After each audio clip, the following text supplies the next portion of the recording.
আমরা 3 ভাই ছিলাম, আমি সবার বড়। আমার বাবা রিক্সা চালাতো, একা পক্ষে সম্ভব হতো না।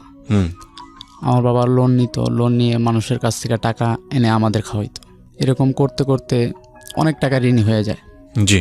তখন আমার মা দেখে যা টাকা ইনকাম করে তা বাইরে দিতে হয়। ওকে। আমাদের সংসার চলছে না। আমার মাকে অনেক মাসে অনেক আইডিয়া দিল, তারপর আমার মা পিঠা বিক্রি শুরু করলো। আচ্ছা। আমার বাবার ঘরে আসতে পারে না রাত্রে, মানুষরা আসে টাকার জন্য। মা পিঠা বিক্রি করে কষ্টে করে টাকা দেওয়া শুরু করলো। এর মধ্যে আব্বাকে একটা গাড়ি কিনা দেওয়া হলো আমার খালার থেকে টাকা নিয়ে। আমার খালারা ছোট থেকে আমার হেল্প করছে। গাড়ি মানে কি রিক্সা কিনে দেওয়া হলো? রিক্সা কিনা দেওয়া। মানে ভাড়ার টাকা এতে চালাতো রিক্সা। ওকে। জি। আমার খালারা আমার বাবাকে অনেক, তারা ছোট থেকেই আমার বাবাকে হেল্প করছে। আমার বাবা রিক্সাটা নিল, নেওয়ার পর এই 6 মাসের মতো চালালো। চালার পর আরেকজন লোক একটা বুদ্ধি দিল যে একটা দোকান নেন। দোকান নেওয়ার পর আমার বাবা রিক্সাটা বিক্রি করে দিয়ে দোকান নিল, আরও লোন টাকা নিল, ঋণ নিল। নেওয়ার পর দোকানটা করলো। বাকি বোকা দিয়ে আমার বাবা একটু সরল টাইপের, যে মানুষ যা বলে তাই বিশ্বাস করে। আচ্ছা। এমন এক জায়গায় দোকান নিচ্ছে, সেই জায়গায় লোক বসতি কম, দোকানটা তেমন আর কি চললো না। 3-4 মাস মতো চলার পর অনেক টাকা ঋণ হয়ে গেল। আচ্ছা। প্রায় তখনকার সময় 20-25 হাজার টাকা ঋণ হয়ে গেল। অনেক টাকা। রিক্সা ওটাও বিক্রি তো আগেই করে ফেলছে। আবার অভাব অনাটন। আমার মা পিঠা বিক্রি কইরা যেই টাকা জমাইছে আস্তে আস্তে মানুষকে দেওয়া শুরু করলো। অনেক মানুষ আইডিয়া দেখছে যে তোমরা পলায় যাও, এলাকা সাইরা যাও গা, নাহলে এত টাকা কিভাবে ঋণ দিবা। আমার মা বললো না, পলায় যাবো কেন, টাকা দিয়ে যাব। পলায় গেলে মানুষ খারাপ বলবে, দরকার নেই। আমার মা কষ্ট করে সেই টাকা দিল। আমরা ছোট ছোট, আমার মা, আমি এই কষ্ট দেখে একদিন কাজে গেছি। তখন আমার বয়স 11 হবে। আমি কাজে গেছি একটা দোকানে, মুদি দোকানে। একদিন যাওয়ার পর দুপুরবেলা আসছি, মা দেখা আমাকে জড়া ধইরা বলে যে তোর কাজ করার দরকার নেই, তুই লেখাপড়া কর। আমি লেখাপড়া করতেছি। আবার আমার মা দিল, ঋণ দিল মানুষের। তারপর আবার পরবর্তী আব্বাকে গাড়ি কিনা দেওয়া হলো, রিক্সা। এরকম করে 3টা গাড়ি কিনা দেওয়া হলো। জি। ভালোই চলতেছে। এর মধ্যে রিক্সা চড়ে নিয়ে গেল। আবার আমার মার চাস্তো ভাই ছিল, ঠিক মতো জমা দিত না, অভাব অনটনে। আবার মা মানুষকে বিশ্বাস করতো, আমার বাবা মা মানুষকেও হেল্প চাইলে টাকা দিত। টাকা দিত মার। এরকম করে অনেক লোক টাকা নিয়ে গেছে। আমার মার টাকা এক লোক প্রায় 20-25 হাজার টাকার মতো নিয়ে গেছে। আমরা তখন ভেঙে পড়ছি। এমনি তো আরও লোন নিয়ে সারাইছে, যেমন 10,000-15,000 টাকা করে লোন নিছে অফিস থেকে। নেওয়ার পর এগুলো তো দিতে হয়, প্রতি সপ্তাহে প্রায় 800-900 টাকার মতো দিতে হয়। তখন আমরা তেমন আর কি ভালো না, যেমন মানুষ ঈদে একটু শখ থাকে, আমাদের শখ ছিল, কিন্তু কোনো দিন বাবা মা যতটুক পারতো পূরণ করতে পারতো না। ঠিক মতো খাওয়া দাওয়া করতে পারতাম না, 3 বেলার জায়গায় 1 বেলা খাইতাম। এরকম আস্তে আস্তে মা পিঠা বেচতে নামলো, আব্বা রিক্সা চালাইতেছে, আমিও কাজ করতেছি, লেখাপড়াটা ছাইরা দিছি। তারপর ওইখানে প্রায় 12 বছরের মতো ছিলাম আমরা। তারপর চলে গেলাম তেরমনিতে। তেরমনিতে চলে যাওয়ার পর ওই বাড়িতে একটা মেয়ে থাকতো ওর দাদির সাথে। ওর মা ছোটবেলা চলে গেছে ওর বাবাকে রাইখা। ও আর ওর ভাই, ও বড়, ওর দাদির কাছে থাকতো। ওর দাদি আবার অন্য জায়গায় নিচে ঘর, একা পারে না।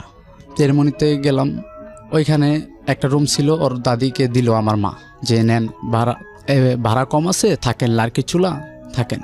ওই মহিলা গিয়া আমাদের নামে আর কি মানুষের কাছে খারাপ খারাপ কথা বলে, যে ওরা ভালো না, অমুক সেমুক, এইসব কথা বলতে থাকে। ওই মেয়েটার সাথে আগেই থেকেই তো আমার সম্পর্ক ছিল, যেমন চীনা পরিচিত। মেয়েটাকে আমি বলি যে কিরে তুই প্রতিদিন আসা যাওয়া করস, তোর কি গাড়ি ভাড়া দেয় না? এই দেখি স্কুলে পড়ে হাইটা যায়, হাইটা আসে। তখন আমি ওকে বললাম আচ্ছা তোকে আমি প্রতিদিন আওয়া যাওয়ার গাড়ি ভাড়া টাকা দিই। আচ্ছা। আওয়া যাওয়ার গাড়ি ভাড়া টাকা দিতেছিলাম। আর তখন আমি কাজ করতেছিলাম এই রাজমিস্ত্রি, এই হেল্পার আর কি, আমি জোগালি কাজ করতাম। তখন আমি 200 টাকা করে পাইতাম। ওই টাকা ওইখান থেকে ওরে 20-30 টাকা করে আমি দিতাম, যে গাড়ি ভাড়া টাকাটা তুই লেখাপড়া কর। জানি যে ওর বাবা থাইকাও নাই, ওর মা তো ছোটোবেলায় চলে গেছে, ওর দাদি কতটুকু আর ওদের হেল্প করবে। তখন ও ক্লাস 7-এ পড়ে, আর আমি তো লেখাপড়া করি না। এরকম কাজবাজ করতেছি, ওরে টাকা পয়সা আমি দিতেছি। জি। হঠাৎ কইরা আমি বললাম যে না, এই কাজ করব না, আমি অন্য কোনো কাজ করব। একদিন আমি বিকালের দিকে এই বন্ধের দিকে বসে আছি, একটা লোক আসলো। আসার পর আমি বললাম, আমাকে জিজ্ঞেস করলো এখানে কি আপনি থাকেন? আমি জি বললাম থাকি। সে বলল কি করেন ভাই? আমি কই ভাই কিছু করি না, এমনি আর কি বসে রইছি। তার সাথে একটু কথাবার্তা বললাম, মত বিনিময় করলাম। সে বলে নাকি সে চলচ্চিত্র শুটিংয়ে গান গায় আর কি, যেটা আমাকে বলছে। আমি তো তাকে চিনি না। জি। তারপর আমি বললাম ভাই আমি তো চলচ্চিত্রতে কাজ করতে চাই, আমার খুবই ইচ্ছা, যদি আপনি যদি একটু দিতেন আমার একটা চান্স, আমার খুব ইচ্ছা। সে আমাকে একজনের নাম্বার দিল, শাহরি হাসান রিয়ন। সে বলল হাসান আমার ফ্রেন্ড। আমি বললাম আচ্ছা। তার কাছে আমি প্রায় 3-4 দিন আমি ফোন দিলাম। ফোন দেওয়ার পর একদিন আমাকে বললো আসো দেখা করো। আমি দেখা করলাম। সে আমাকে বললো হ্যাঁ কাজ করতে পারবা, কিন্তু আগে তোমার মনে করো কি এই যে সে প্রোডাকশন বয় হিসাবে কাজ করতে হবে, তারপর আস্তে আস্তে যদি তুমি বড় হতে পারো সেটা তোমার লাভ। উনি আমাকে নিয়ে ওনার কাজ করায়, যেমন বাসা পাল্টাইতে যখন হয় তখন আমাকে ডাক দেয়, কিন্তু বলে যে আমাকে শুটিংয়ে কাজ করাবে, কিন্তু এটা করায় না। তারপর আমি এরকম করতেছি, আমি বাসা পাল্টাই দিই, মাথায় করে নিয়ে। পয়সা দিত না, পয়সা দিত না, যেমন 100 টাকা দিত, বলতো যে আসা যাওয়ার গাড়ি ভাড়া এইটা। আমি তো ওনার কাছে পয়সার জন্য যেতাম, আমি চিন্তা করতাম একদিন দিবে, কিন্তু উনি এরকম কিছু না। একটা জিনিস দেখছি, এটা আর কি বলতে চাচ্ছি না, যে উনি রুমের ভিতরে অন্য খারাপ ধরনের কাজ করতো। এটা আপনার চোখে পড়েছে? জি। ওকে, চোখে পড়েছে। তারপর আমি চিন্তা করি এগুলো হয়তো বা হয়, আমার দরকার নেই, আমি এটা দেখার দরকার নেই, আমি যেরকম আছি সেরকম থাকাই ভালো। তারপর আমি এগুলো দেখতেছি। ওই মেয়েটার সাথে এর ভিতরে 6 মাস কেটে গেল। ওই মেয়েটার সাথে কথাবার্তা হইতাছে, আমার বাসার পাশেই তো থাকে, কথাবার্তা হইতাছে। তারপর একদিন ওকে আমি বললাম যে আমি তোকে ভালোবাসি, যে আমার বাসার পাশে যে মেয়েটা ভালোবাসি। ও বললো কি আচ্ছা সময় নেই। আমি এদিকে তো ওইদিকে কাজ করতেছি, ওনার সাথে আইসা দেখা করি, আমি কাজ করতেছি। ওই মেয়েটা আমাকে বলল কয়েকদিন পর, আমাকে বললো হ্যাঁ আমি তোকে ভালোবাসি। এরকম করে চলতেছি। ও বলে কি ভালোবাসলে তুই শুটিংয়ে কাজ করতে পারবি না। আর এই দিকটা যে শাহরি হাসান রিয়ন ভাই, সে বললো কি তোমার শুটিং আছে, এই কাজ আছে, টাঙ্গাইল যাইতে হবে। ও বললো কি যাইতে পারবি না। ওই মেয়েটা বললো কি যাইতে পারবা না তুমি, ওদিকে গেলে মানুষ নষ্ট হয়ে যায়। আমি গেলাম না। আমি ওনার সাথে কন্ট্যাক্ট করে বাদ দিয়ে দিলাম। তারপর আমি না করে দিলাম, আমি আর ওখানে যাই না। তখন আমার এক ফুপুর সাথে আমার বাবার কন্ট্যাক্ট হয়। আমি কিন্তু ছোটবেলা থেকে আমার বাবার যে আত্মীয়স্বজন, বাবার দিকে যে আত্মীয়স্বজন, তাদেরকে চিনি না, জানি না, কোনো সময় পরিচয় হয় নাই, যাইও না আমার দাদার বাড়ি। একবার গেছি লাইফে, আর কোনো সময় যাওয়া হয় নাই। আচ্ছা। ওনার সাথে পরিচয় হইলো। তারপর বলে যে আমার জ্যাঠাতো বোন। সে বললো কি ওইখানে আমার ফুবার ওয়ার্কশপ আছে গ্রিলের, ওইখানে গেলে কাজবাজ শিখলে বাইরে যদি যাইতে পারো, বাইরে যদি পাঠায় দেয়, চাচারা আছে, আব্বা আমাকে বললো। আমি বললাম আচ্ছা ঠিক আছে। আমি ওইখানে গেলাম কাজ শেখার জন্য। ওইখানে আবার আমার ফুয়াতো বোন ছিল, তার নাম টিনা। তখন ফুয়াতো বোনটা ইন্টার সেকেন্ড ইয়ারে পড়ে। ওকে। ওই লাখি আবার ভাবছে আমি ওই মেয়ের সাথে সম্পর্ক করব, বিয়ে হবে এরকম আর কি, আমার বাবা বিয়ে দেবে। এর জন্য আমাকে ফোন দিয়ে বারে বলে যে তুমি আইসা পড়ো। আমি বলে আসবো কেন, আমি এইখানে আসি কাজ করতেছি, আমি আসবো কেন? ও তখন বলে যে আমি তোমাকে ভালোবাসি। এটা কি আপনি ওকে বলেছিলেন, লাকিকে বলেছিলেন? জি আমি বলছিলাম। তারপরে সে কি ভাবি, তখন কি সে ডিনাই করেছিল? জি। আচ্ছা। তারপর ও আমাকে বললো যে আমি তোমাকে ভালোবাসি, তুমি আসো, কান্দাকাটি করে। আমি তো আসতে চাই না। ওইখান থেকে 1 সপ্তাহের মধ্যে আমি আইসা পড়লাম। আচ্ছা। আইসা পড়লাম। যেমন আমার ফুপু আমাকে একটু কষ্ট দিছে, যেমন শীতের দিন সকালবেলা পানি ভাত এরকম, আর ওনারা ভালো ভালো খাবার খাইতো। একদিন বলে যে আমার আব্বুর নামে বলে, আমার আব্বুর নাম টিপু, বলে কি টিট্টার পোলাইছে ও কোনো এই জায়গায় আইসে কাজে, অন্য জায়গায় কোনো কাজ কাম নাই, অমুক সমুক। আমি কথাটা শুই না, আরও ও দিকটা বলতেছে, দুটোটাই আমার মাইন্ডে লাগছে। আমি সেদিনকার রাত্রে আর কিছু বলি না, সকালবেলা আমি কান্না করতে আইসা বসি। আমার ফুপার কাছে বললাম যে আঙ্কেল আমি কি বলবো, আপনি তো আমাকে কিছু বলেন নাই, আমার আপন লোকই যদি আমাকে খারাপ কথা বলে এখানে কিভাবে থাকি। জি, আমাকে ফুপু আর কি আমার দাদির কাছে বলতেছে। ওকে, মানে ঠিক আছে, বুঝতে পেরেছি। তখন আমি কান্নাকাটি কইরা আমি আইসা পড়ছি, দোনো দিক দিয়ে ও আসতে বলতেছে, আমি আইসা পড়ছি। তখন আবার কি করলাম, বলে কি ওই তুমি ওই রাজমিস্ত্রি কাজ শিখো। আমি রাজমিস্ত্রি আবার কাজ করতেছি, এরকম করে চলতেছে। 1 বছরের মতো যায়। জি। এর মধ্যে ও আমাকে বলে যে বিয়ে করে ফেলি। আমি কি বলো, আমার এখন আমি লাকির বয়স কত ছিল তখন? লাকি তখন এটা পরীক্ষা দিচ্ছে। ওকে, তার মানে 13 থেকে 14 বছর সর্বোচ্চ। হ্যাঁ, আমার থেকে 1 বছরের ছোট। তখন ও আমাকে বলল যে বিয়ে করে ফেলে। আমি কই না, বিয়ে করব না। ও দেখি আবার অন্য ছেলেদের সাথে কথাবার্তা বলে, আমার সাথে তেমন না, অন্য ছেলেদের সাথে কথা বলে, আবার আরেকজনকে বলে আমার ফ্রেন্ড, ওরও ফ্রেন্ড, একই বয়সে যেহেতু পরিচিত, ও আমাকে ওই ফ্রেন্ডের কাছে বলে আমার নামে যে আমার একজনের টাকা খাই একজনের কাছ থেকে। কার কাছ থেকে? সোহাগের কাছ থেকে। আমার ফ্রেন্ডটা একদিন দেখা আমাকে বলে, আর কি ফ্রেন্ডটার নাম মারুফ, ও আমাকে বলে কিরে তুই নাকি টাকা দেস লাখিরে। আমি কি বলস? কয় ও যে আমাদেরকে বললো যে তোর কাছ থেকে টাকা খায়। আমি কি কস? এটা কীভাবে বললো? ওরা তো আমি হেল্প করতাম, ও আসা যাওয়ার কষ্ট, হাইটা যা হাইটা আসে এর জন্য ও আমাকে এই কথাটা বললো। দাঁড়া, এর মধ্যে টিউশনি করতেছে। জি, টিউশনি করতেছে। আমি তখন আবার বললাম যে এই যে টিউশনি করতেছে, এখন আমি ওর থেকে টাকা খাবো, আমি আর ওর সাথে সম্পর্ক করব না, কিন্তু ওর কাছ থেকে আমি টাকা খাবো। আমি তখন কি করলাম, ওর কাছ থেকে আমি টাকা খাওয়া শুরু করলাম। এই প্রতি মাসে বেতন পাওয়ার পর যে আমার একটু সমস্যা হয়েছে, আমার কিছু টাকা দাও, আমাকে টাকা দিত, আমি খাইতাম, চলতাম ফিরতাম, অন্য ফ্রেন্ডদের নিয়ে খাওয়াইতাম। বলতাম যে দেখ এরকম এরকম একটা মেয়ের কাছ থেকে টাকা নিছি। ওকে। তখন আমি ফোনও চালাইতাম না, ও আমাকে একটা ফোন দেয় কথা বলার জন্য। ফোন দেয়, আমি তোর কাছ থেকে টাকা পয়সা নিয়ে খাইতেছি, আর আমি ফোন দিলে ও ফোন ধরে না, আর কি সাইলেন্ট রাখতো ওর ফোন, কেউ জানতো না যে বাসায় যে ও ফোন চালায়। এরকম ও বাথরুমে যেয়ে কথা বলতো, আমি বাইরে থাকতাম, এরকম কথাবার্তা বলতো। আমার ফ্রেন্ডরা দেখতো আমি ওর থেকে টাকা পয়সা নিয়ে চলতাছি ফিরতাছি। ও আমাকে ও মানুষের কাছে বলে যে ছেলেটা খারাপ, অন্য ছেলেদের সাথে কথাবার্তা বলে। এগুলো মানুষের কাছে বলতো? হ্যাঁ, এই বিয়ের প্রস্তাব না করে দেওয়ার জন্য টাইম পাস করে। ওকে, টাইম পাস করে। তখন আমি বললাম যে টাইম পাস করো, দাঁড়াও। তখন আমি ওর রুমে গেলাম, ওর দাদি কাজে গেছে হয়তোবা রাত্রে, হ্যাঁ সন্ধ্যার পর কোথায় জানি গেছে, এটা সঠিক আমি জানি না। আমি রুমে যাই, আমি ওকে ধৈরা বলতেছি যে আমার এটা লাগবে, তুমি যদি সত্যি ভালোবাসো আমার এটা দিতে হবে। ও বলে না, আমি তোকে সত্যি ভালোবাসি বন্ধুর মতো, বা তোকে ভালোবাসি, কিন্তু আমি এটা দেবো না, এরকম বলতেছে। আমার এক পর্যায়ে জোর করতে করতে করতে করতে মানুষ ধরে ভয় এটা হয়ে গেল ফিজিক্যালটা। ওকে, মানে এটা আপনার জোরাজোরিতেই হয়েছে? জি জি, আমার জোরাজোরিতে। জি, আমি তো চাইলাম যে ও আমাকে যদি এইটা কাজটা করি তাহলে হয়তো বা ও আমাকে চাইবে, মানুষের কাছে এই কথাটা বলবে না যে। কিন্তু ও তো আপনাকে চাইতোই এমনিতেই, ও তো বলতো যে বিয়ে করি বা এরকম।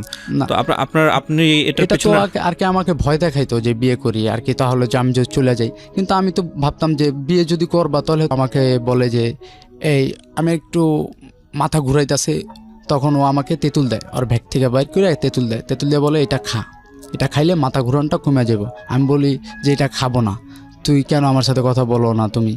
ও বললো যে আচ্ছা কথা বলবো। আমি কইটা তো রাগ করো না? কয় না, রাগ করে নাই। তারপর আমি ওইটা খাইলাম, ভালোই সুস্থ হইলাম। ওর সাথে এরকম কথাবার্তা বলতেছে, যেমন আগের মতো না, এই 2-1 দিন পর কথা বলে দেখলে কেমন আছো এই। তখন আবার সম্পর্কটা আবার আগের মতো হয়ে গেল, যে আগের মতো কথাবার্তা বলে। ঠিক আছে, এরকম আমি চলতেছি। এর মধ্যে ও আমাকে বলে যে তুমি কোনো কাজবাজ করো। আমি হ্যাঁ কাজবাজ করব। কি কাজ করব? বলে যে তুমি রাজমিস্ত্রি ওই কাজটাই করো, কাজটা শিখলে লাভ হবে। কাজ করতেছি, দূরে দূরে যেয়ে কাজ করি।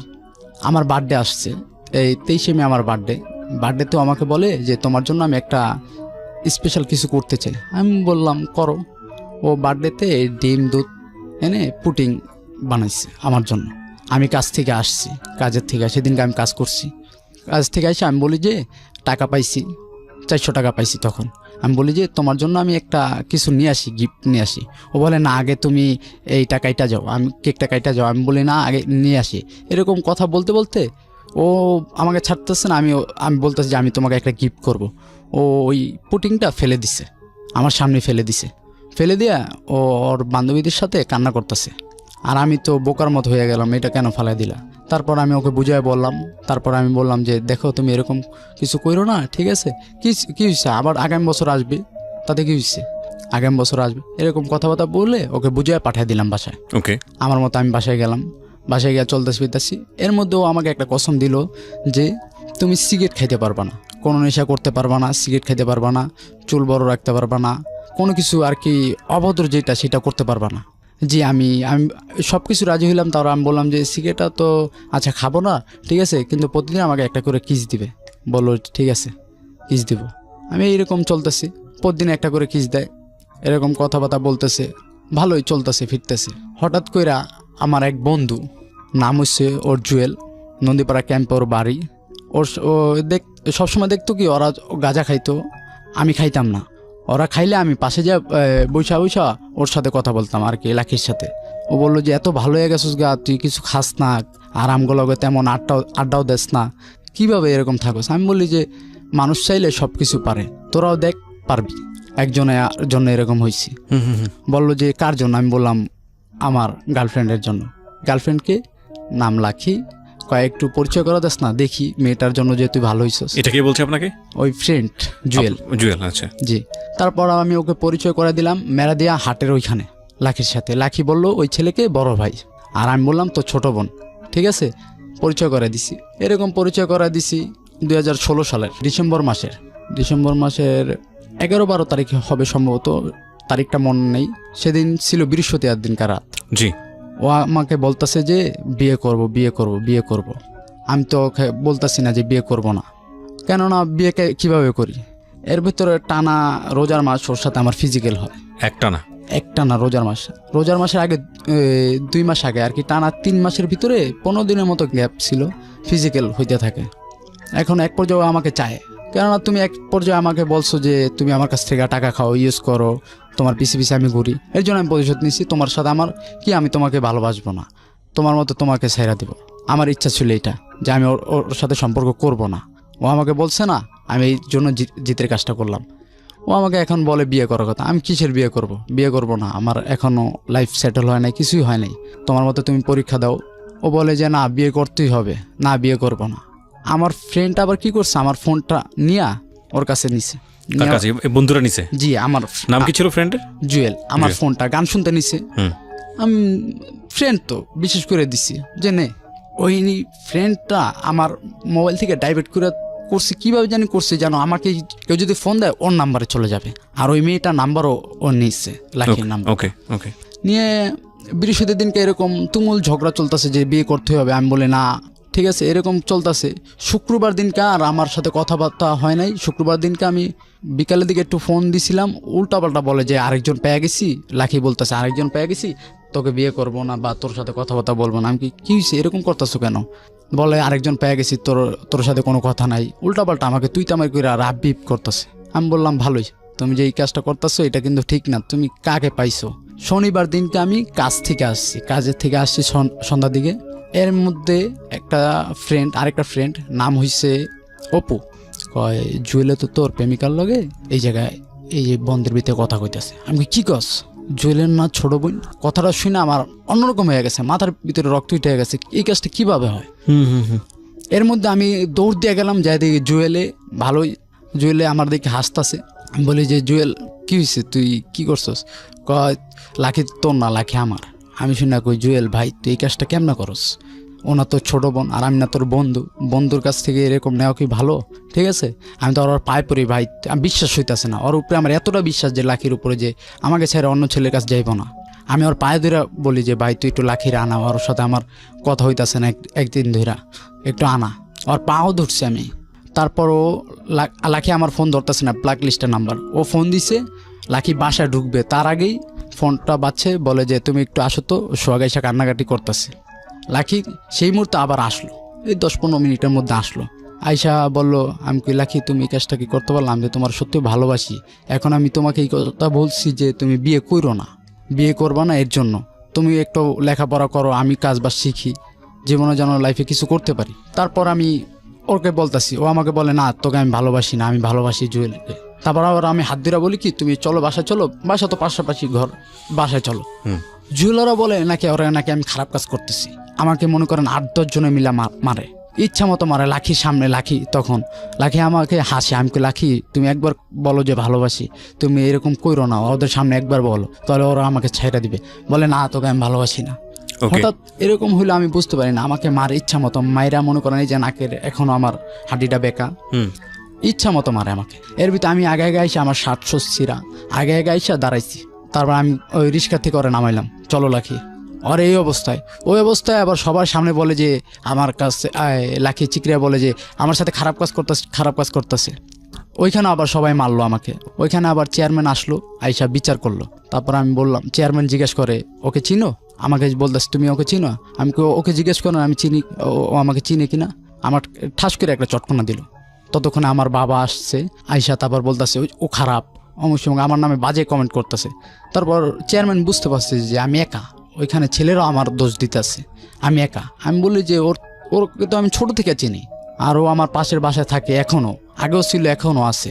ও আমাকে ওই বিচারের মধ্যে বলে যে লাকি আমাকে চিনিই না, বলে ওকে আমি ওকে চিনি না। ওইখানে তো আবার বিচার টিচার করে আমাকে বললো যে আচ্ছা ওই মেয়ের সাথে তুমি আর কথা বলবা না। আমাকে 2-4টা চটকনা দিল ওই চেয়ারম্যান, 500 টাকা বাইর করে আমার বাবার পকেটে দিল, বললো যে ওরা ডাক্তার দেখেন। বুঝতে পারছি ব্যাপারটা, কেননা ব্যাপারটা বুঝতে পারলেও কিছু করা যাবে না, সবাই তো সাক্ষী দিতেছে ওর বিপক্ষে, ওর পক্ষে তো কেউ নাই। মেয়েটাও যদি ওর পক্ষে থাকতো যে চিনি, তাহলে একটা কথা ছিল। এখানে সবাই ওর বিপক্ষে, এখানে কোনো বিচারিত আপনার ছেলের উল্টা দিকে পারতাম যে পুলিশ উঠে দিতে, কিন্তু আপনার গরিব মানুষ উঠে দিয়ে কি হবে। আমি কি করলাম, মেয়েটাকে ওর মতো আমার মতো আমি, তার পরের দিনই আমার খালু আসলো, আয়সা বলে যে এখানে থাকার দরকার নেই, মানিজ্য যেহেতু গেছে চল আমার বাসায় আয়সা থাকবি। এই যে মাদারটেক উত্তরপাড়া আর কি, যেখানে আমি ছোট থেকে বড় হয়েছি, ওইখানে আমি 1 মাসের মতো ছিলাম। কাজবাজ করতেছি, আবার রাজমিস্ত্রি কাজবাজ করতেছি। খালুর সাথে আমি বাস টানি, কাঠ টানি, ভ্যান গাড়িতে কাজ করতেছি। এর মধ্যে ও 1 মাস পর আইসা ওর ফ্রেন্ড এলাকা আছে, নাম হয়েছে খালেদা, ওর কাছে আইসা কান্নাকাটি করতেছে। খালেদা আবার আমার দেখে বলে কিরে লাকির সাথে কি হয়েছে তোর? আমি কি হয়েছে, অনেক ঘটনা এরকম মারামারি করছে আমাকে এলাকার থেকে, আমি আয়া পড়ছি শরমে লজ্জায়। ও আমাকে বললো যে আচ্ছা লাকি তো কান্নাকাটি করতেছে। আমি কি কস, লাকি কান্নাকাটি করতেছে? লাকি এখন তো আমার উপরে একটাই জিত যে ও আমাকে মাইর খাওয়াইছে, ও আমাকে চিনে না, আমি ওরা মাইর খাওয়াবো। লাগলে ও যদি ওরে একটু পঠায় নিয়ে তারপর ওই চেয়ারম্যানের কাছে বিচার করাবো যে ও আমাকে চিনে না, এখন আমার কাছে আসছে কেন। আমার নিয়ত এইটা ভালোই। ও আসছে, দেখা করলাম, কথাবার্তা বললাম। তখন আমার সামনে দেখি জুয়েলের সাথে কথা বলে। আমি কই ভালোই, দিনকাল তো ভালোই চলতেছে তোমার জুয়েলের সাথে, কি বিয়ে ঠিক হয়ে গেছে? হ্যাঁ বিয়ে করবো। আমি কই ভালোই, বিয়ে করলে ভালো।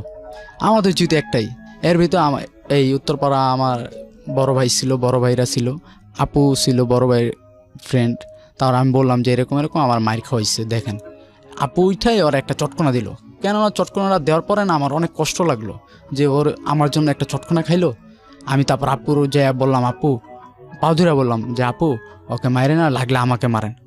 আপু আমাকে তখন বললো যে ছেলেটা সত্যি তো তোর এই মেয়েটাকে অনেক ভালোবাসে, এত মার খাওয়ার পরও একটা চটকনা দিলে ও আমার পাও ধরতেছে, মেয়েটা কিছুই বলতেছে না, ও আমার পাও ধরতেছে, মেয়েটাকে একটা চটকনা দেওয়া মাত্র, ঠিক আছে। তারপর আমাকে সবাই ছাইরা দিল, ওকে আমি ছাইরা দিলাম। পরের দিন ও আবার দেখা করলো আমার সাথে। দেখা করার পর 8টা পর্যন্ত কথাবার্তা বললাম। এখন বলে যে আমি যদি বাসায় যাই আমার দাদি আমাকে মারবে। কেন মারবে? এই যে আমি রাত করে ফেলছি, মারবে। এটাও বলছে? ও বলতেছে। যখন বলছে তাহলে তুমি এক কাজ করো, দরকার নাই তোমার বাসায় যাওয়ার দরকার নেই, তুমি কি আমাকে বিয়ে করবে? হ্যাঁ। আমি আচ্ছা ঠিক আছে। আমার এক ফ্রেন্ডের গার্লফ্রেন্ডের বাসায় ওকে রাখলাম। তারপর আমি ওকে বললাম বিয়ে করবে কিনা। জি বিয়ে করবে কিনা। ও বললো হ্যাঁ বিয়ে করব। আমার ফ্রেন্ডের গার্লফ্রেন্ডের বাসায় ওকে রাখলাম। আমার বাসা। তখন আপনি কি করেন, পেশায় কি করেন? ওই যে রাজমিস্ত্রির কাজ। তখন রাজমিস্ত্রির কাজ করেন? রাজমিস্ত্রির কাজ করি। তারপর ওইখানে রাখলাম 3 দিন রাখলাম। যেদিনকে আর কি যাবো, ওর আর কি ফ্রেন্ড, মেয়ে ফ্রেন্ড থাকে নারায়ণগঞ্জ, ওইখানে যাব। ওইখানে যে বিয়ে শাদী করে থাকবো ভালো। যেদিনকে যাব সেদিন এক ফর্মা আসছে আর কি, পুলিশের যে সোর্স থাকে। ও আয়সা বলে আর কি, দুজনে কথাবার্তা বলতেছি মাঠের ভিতরে। আয়সা আর কি চাইছিল টাকা খাবে। এখন আমি তো এলাকায় থাকি, কেন টাকা খাবে? ঠিক আছে আমি বলতেছি কিসের টাকা। এর ভিতরে ও ফোন দিছে পুলিশ ফোন দেওয়ার পর আসছে, আয়সা ধরছে, আমাকে বলে যে কাজ দে। আমি বলি কিসের কাজ? বলে যে এই যারা মাদক ব্যবসায়ী তাদের ধরায় দেয়। আমি বলি এগুলো তো আমি খাইও না, আমি তো জানিও না, কিভাবে ধরায় দিব। তারপর আমাকে ছাইরা দিছে। আপনার সঙ্গে তখন আপনার গার্লফ্রেন্ড ছিল? জি গাড়িতে বসা, আমাকে ছাইরা দিছে, বলতেছে খুঁজান। তখন কিন্তু আমি যাইলে যাইতে পারতাম। আমি চিন্তা করছি যদি যাই, ওর উপরে যদি কোনো একটা খারাপ কাজ করে। ও লাকি তখন পুলিশের কাছে? জি আচ্ছা গাড়িতে। তখন আমি যাওয়া আর হয় নাই, আমি আবার রিটার্ন ব্যাক আসছে। আমি বলি যে স্যার পাই না, আমার অনেক মারছে, ওর সামনে গাড়ির ভিতরে ঢুকে অনেক মারতাছে, ঠিক আছে। আমি কোনো অসুবিধা নাই, তুমি যেহেতু আসো মার খাইলেও। এর ভিতরে আমরা কেউ কারোকে ফোন দিই না। আমি চিন্তা করি আমি যদি আমার বাবা মাকে ফোন দিই, এই মেয়ের জন্য যদি আবার দেখে পুলিশে ধরছে এবং পাশে লাকি আছে, জি তাহলে আমার অনেক অবস্থা খারাপ হইব।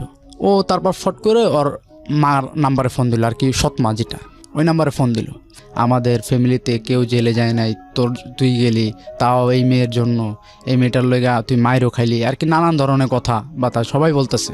গোসল করাইলো, গোসল করার পর হাতের নখ এরকম বড় হয়ে গেছে। তারপর আমি লাখি সবার সামনে, আমি বলি এই নখটি বড় রাখবো, ঠিক আছে। লাখি তারপর একটা নীল কাটার বাইর করে সবার সামনে নখ কেটে দিল। আমার তখন অনেক লজ্জা করতেছে যে ওই বাবা আমার সামনে আমার নখ কেটে দিতেছে। আমার বাবা মা শরমে ঘর থেকে গেছে। 2 দিন পরে আমার আবার তেরমুনি গেলাম, আমার বাবা নিয়ে গেছে, বাবা মা আমাকে নিয়ে গেছে। তখন আমি চুল একবার নাইরা হয়ে গেছি। যাওয়ার পর সবাই বলতেছে জেল খাইটাইছে, জেল খাইটাইছে। আমি তখন আর তেরমুনিতে থাকি না। এর আগে তো একবার মানিজুদ গেল, ওর জন্য মার খাইছি, আবার বলে সবাই জেল খাচ্ছি। আমি 15টা টাকা নিলাম ঘর থেকে। 15 টাকা আমি বলি বাবা দাও তো 15টা টাকা, আমি একটু উত্তরপাড়া থেকে ঘুরে আসি, এই জায়গায় ভালো লাগে না। আব্বা বুঝছে যে মন মানসিকতা খারাপ, 15 টাকা দিল। 15 টাকা দেওয়ার পর আমি একটা সিগারেট নিলাম, গলির সিগারেট ছিল 60 টাকা, আর একটা সেন্টার ফুড নিলাম। আচ্ছা, এটা খাইতে খাইতে গেলাম। যাওয়ার পর আমি এই উত্তরপাড়া কাবাসা মাঠের ভিতরে পোলাপানরা গুলি খেলতেছে। সিগারেটটা খাওয়া শেষ, ফালায় পাও দেওয়া নিবার পর সেন্টার ফুডটা চাবাইতেছি। এর মধ্যে ও আসলো, বোরকা পরে আসলো, ব্যাগ তো কাঁধে থাকে। আমি ভাবছি যে কোচিংয়ে যাবে বা কোচিং থেকে আসছে, এরকম একটা কিছু। আয়সা বলে চলো। আমি বলি কোথায় যাবে? কয় চলো না। আমি ভাবছি যে এতদিন জেল খাটছি, জেল থেকে আসছি, আবার ওর সাথে তো তেমন কথাবার্তা হয় নাই, কোন জায়গায় ঘুরতে যাবে। আমি বলি যে দেখো কোথায় ঘুরতে যাবো, আমার কাছে টাকা পয়সা নাই, অবস্থা অনেক খারাপ। কয় তোমার টাকার কোনো দরকার নাই, তুমি আসো। আমি বললাম চলো ঘুরে আসি। ও দেখলাম সদরঘাটের গাড়ি নিল, সদরঘাটের একটা রিক্সা নিল। আমি বলি সদরঘাট কেন, সদরঘাট কী করবা? বলে ওই জায়গায় একটা মাজার আছে, ওই জেলে গেছিলো মাগুসা বাবার নাকি মাজার। আমি ভাবছিলাম ওই যে মনে হয় কোনো মানত টানত আসছে, এর আগেও মানত দিছে আমার নামে, গোলাপ শাহ বাবার মাজারে আমার নিয়ে দিছে। তারপর আমি ওকে নিয়ে গেলাম। নিয়ে যাওয়ার পর ও বলে কি লঞ্চে ওঠো। আমি কই লঞ্চে কেন? কেন লঞ্চে যাইতে হবে। আমি কই না লঞ্চে কোথায় যাব? বলে যে আমার মার কাছে একবারে যাবো গা। আমি কই না, এটা তো আমি সম্ভব না, কিভাবে যাই? আমি এই যে জেল থেকে বাইরে হইলাম, এখন যদি তোমার নিয়ে যদি আবার যাই তাহলে আমার বাবা মা অনেক টেনশন করবে। বলে যদি না যাও এখন আমি আত্মহত্যা করব, তোমার নাম লিখে দেওয়া যাবে। আমি এই যে একটা ব্ল্যাকমেল করলো, এই ব্ল্যাকমেলের জন্য আমি ওর সাথে চলে গেলাম বরগুনা। এক পোশাক আমার, আরও কিন্তু ওর ব্যাগের ভিতরে জামা কাপড় নিয়ে রাখছে। ওকে, আমি গেলাম। যাওয়ার পর ওর মার কাছে, ওর মা তো দেখে, ওর মা তো ছোটোবেলা ফালাই থুয়ে গেছে। ওর মা আরেক লোকের সাথে, ওর বাবাকে ফালাই থুয়া ওই লোকের সাথে গেছে, বিয়ে করছে ওর মা।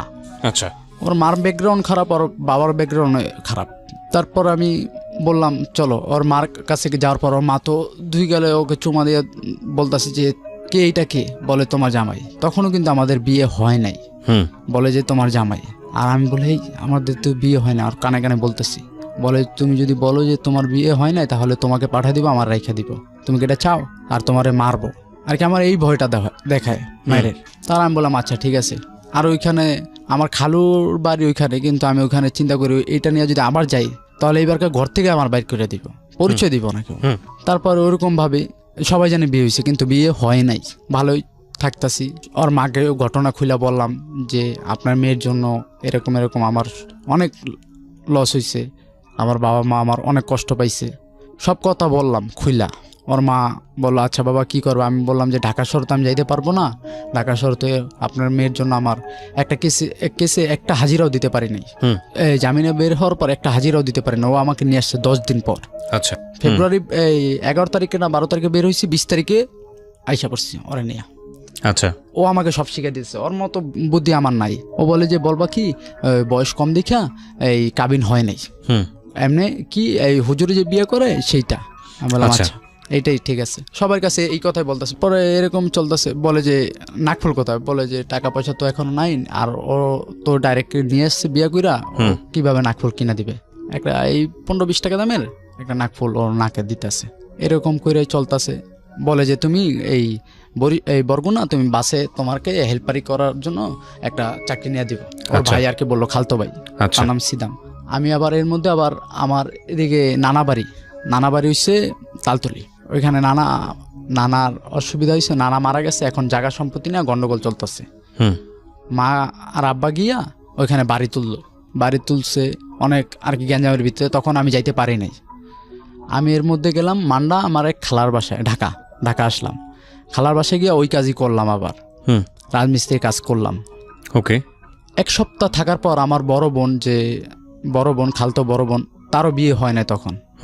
ও আমাকে টাকা দিল, 500 টাকা দিল। আর আমি কিছু টাকা জমায়া আবার রিটার্ন ব্যাক বরিশাল গেলাম, বরগুনা। যাওয়ার পর সবাইকে, আমার বাবা মাকে বললাম। বাবা মা বললো আচ্ছা ঠিক আছে, তুই এদিকে আসিস না, তুই পুলিশে ধরবো, অরেন বাইরে যাবো গা, তুই আইস না। আমি তখন মান্ডা গিয়া থাকলাম। মান্ডা থানা তো আলাদা।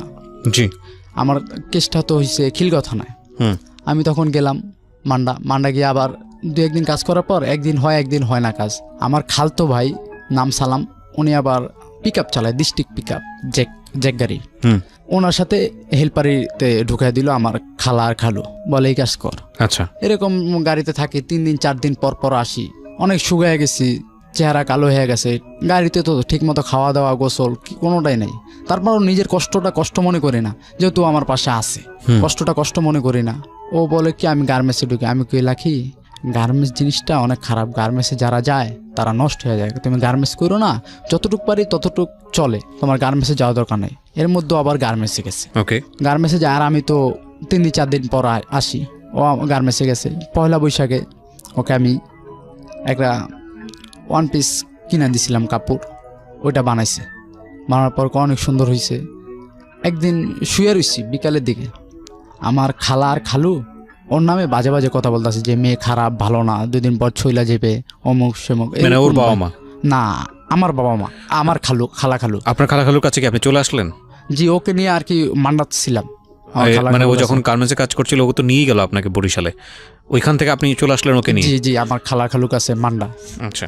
তখন একদিন বিকালের দিকে শুয়ে আছি, কিন্তু তন্দার লাগছে। তখন বিয়ে ছাড়াই আপনারা একসঙ্গে থাকছেন? বরিশালে বিয়ে হয় নাই, তখন আইসা বললাম ঢাকা। ঢাকা আসার পর হনুপা খালার সাথে দেখা করলাম, ওনারা বললাম যে খালা এরকম এরকম, সব উনি জানে। তারপর বললো বিয়ে ছাড়া তো থাকা ভালো না, তাহলে তোমাদের বিয়ে করে দিয়ে। আমি বললাম তো আমার কাগজপাতি আছে, কিন্তু ওর তো কাগজপাতি নাই। যেমন আমার জন্ম নিবন্ধন আছে, কিন্তু ভোটার আইডি কার্ড করছি, কিন্তু এখনো পাইনি। ঠিক আছে, এটা দেবে প্রাপ্ত বয়স হইলে নির্বাচনের আগে। উনি বললো আচ্ছা ঠিক আছে, তাহলে এক কাজ করি, একটা হুজুরেই না বিয়ে করে দিই, যেটা আল্লাহর বিধানে আছে, উনি বলল। তারপর উনি এই কাজটা করলো। এখন তো কাবিন তো হয় নাই, গেলাম ওইখানে, আর কেউ আর আমি আইসা, এটা কেউ জানে না, ওই খালা জানে। আর এটা কখনো বলিও না, যদি বলি তাহলে ওই হনুভা খালা আর কি ডাকি খালা পাড়াপড়শি হিসাবে, ওনার উপর অনেক জ্বর যাবে, এর জন্য ওনার কথা কখনো বলি নেই। ওকে। তো বিয়ে করলেন আপনারা বাবা মার পরামর্শ ছাড়াই, নিজেদের মতো করে বিয়ে করা? জি।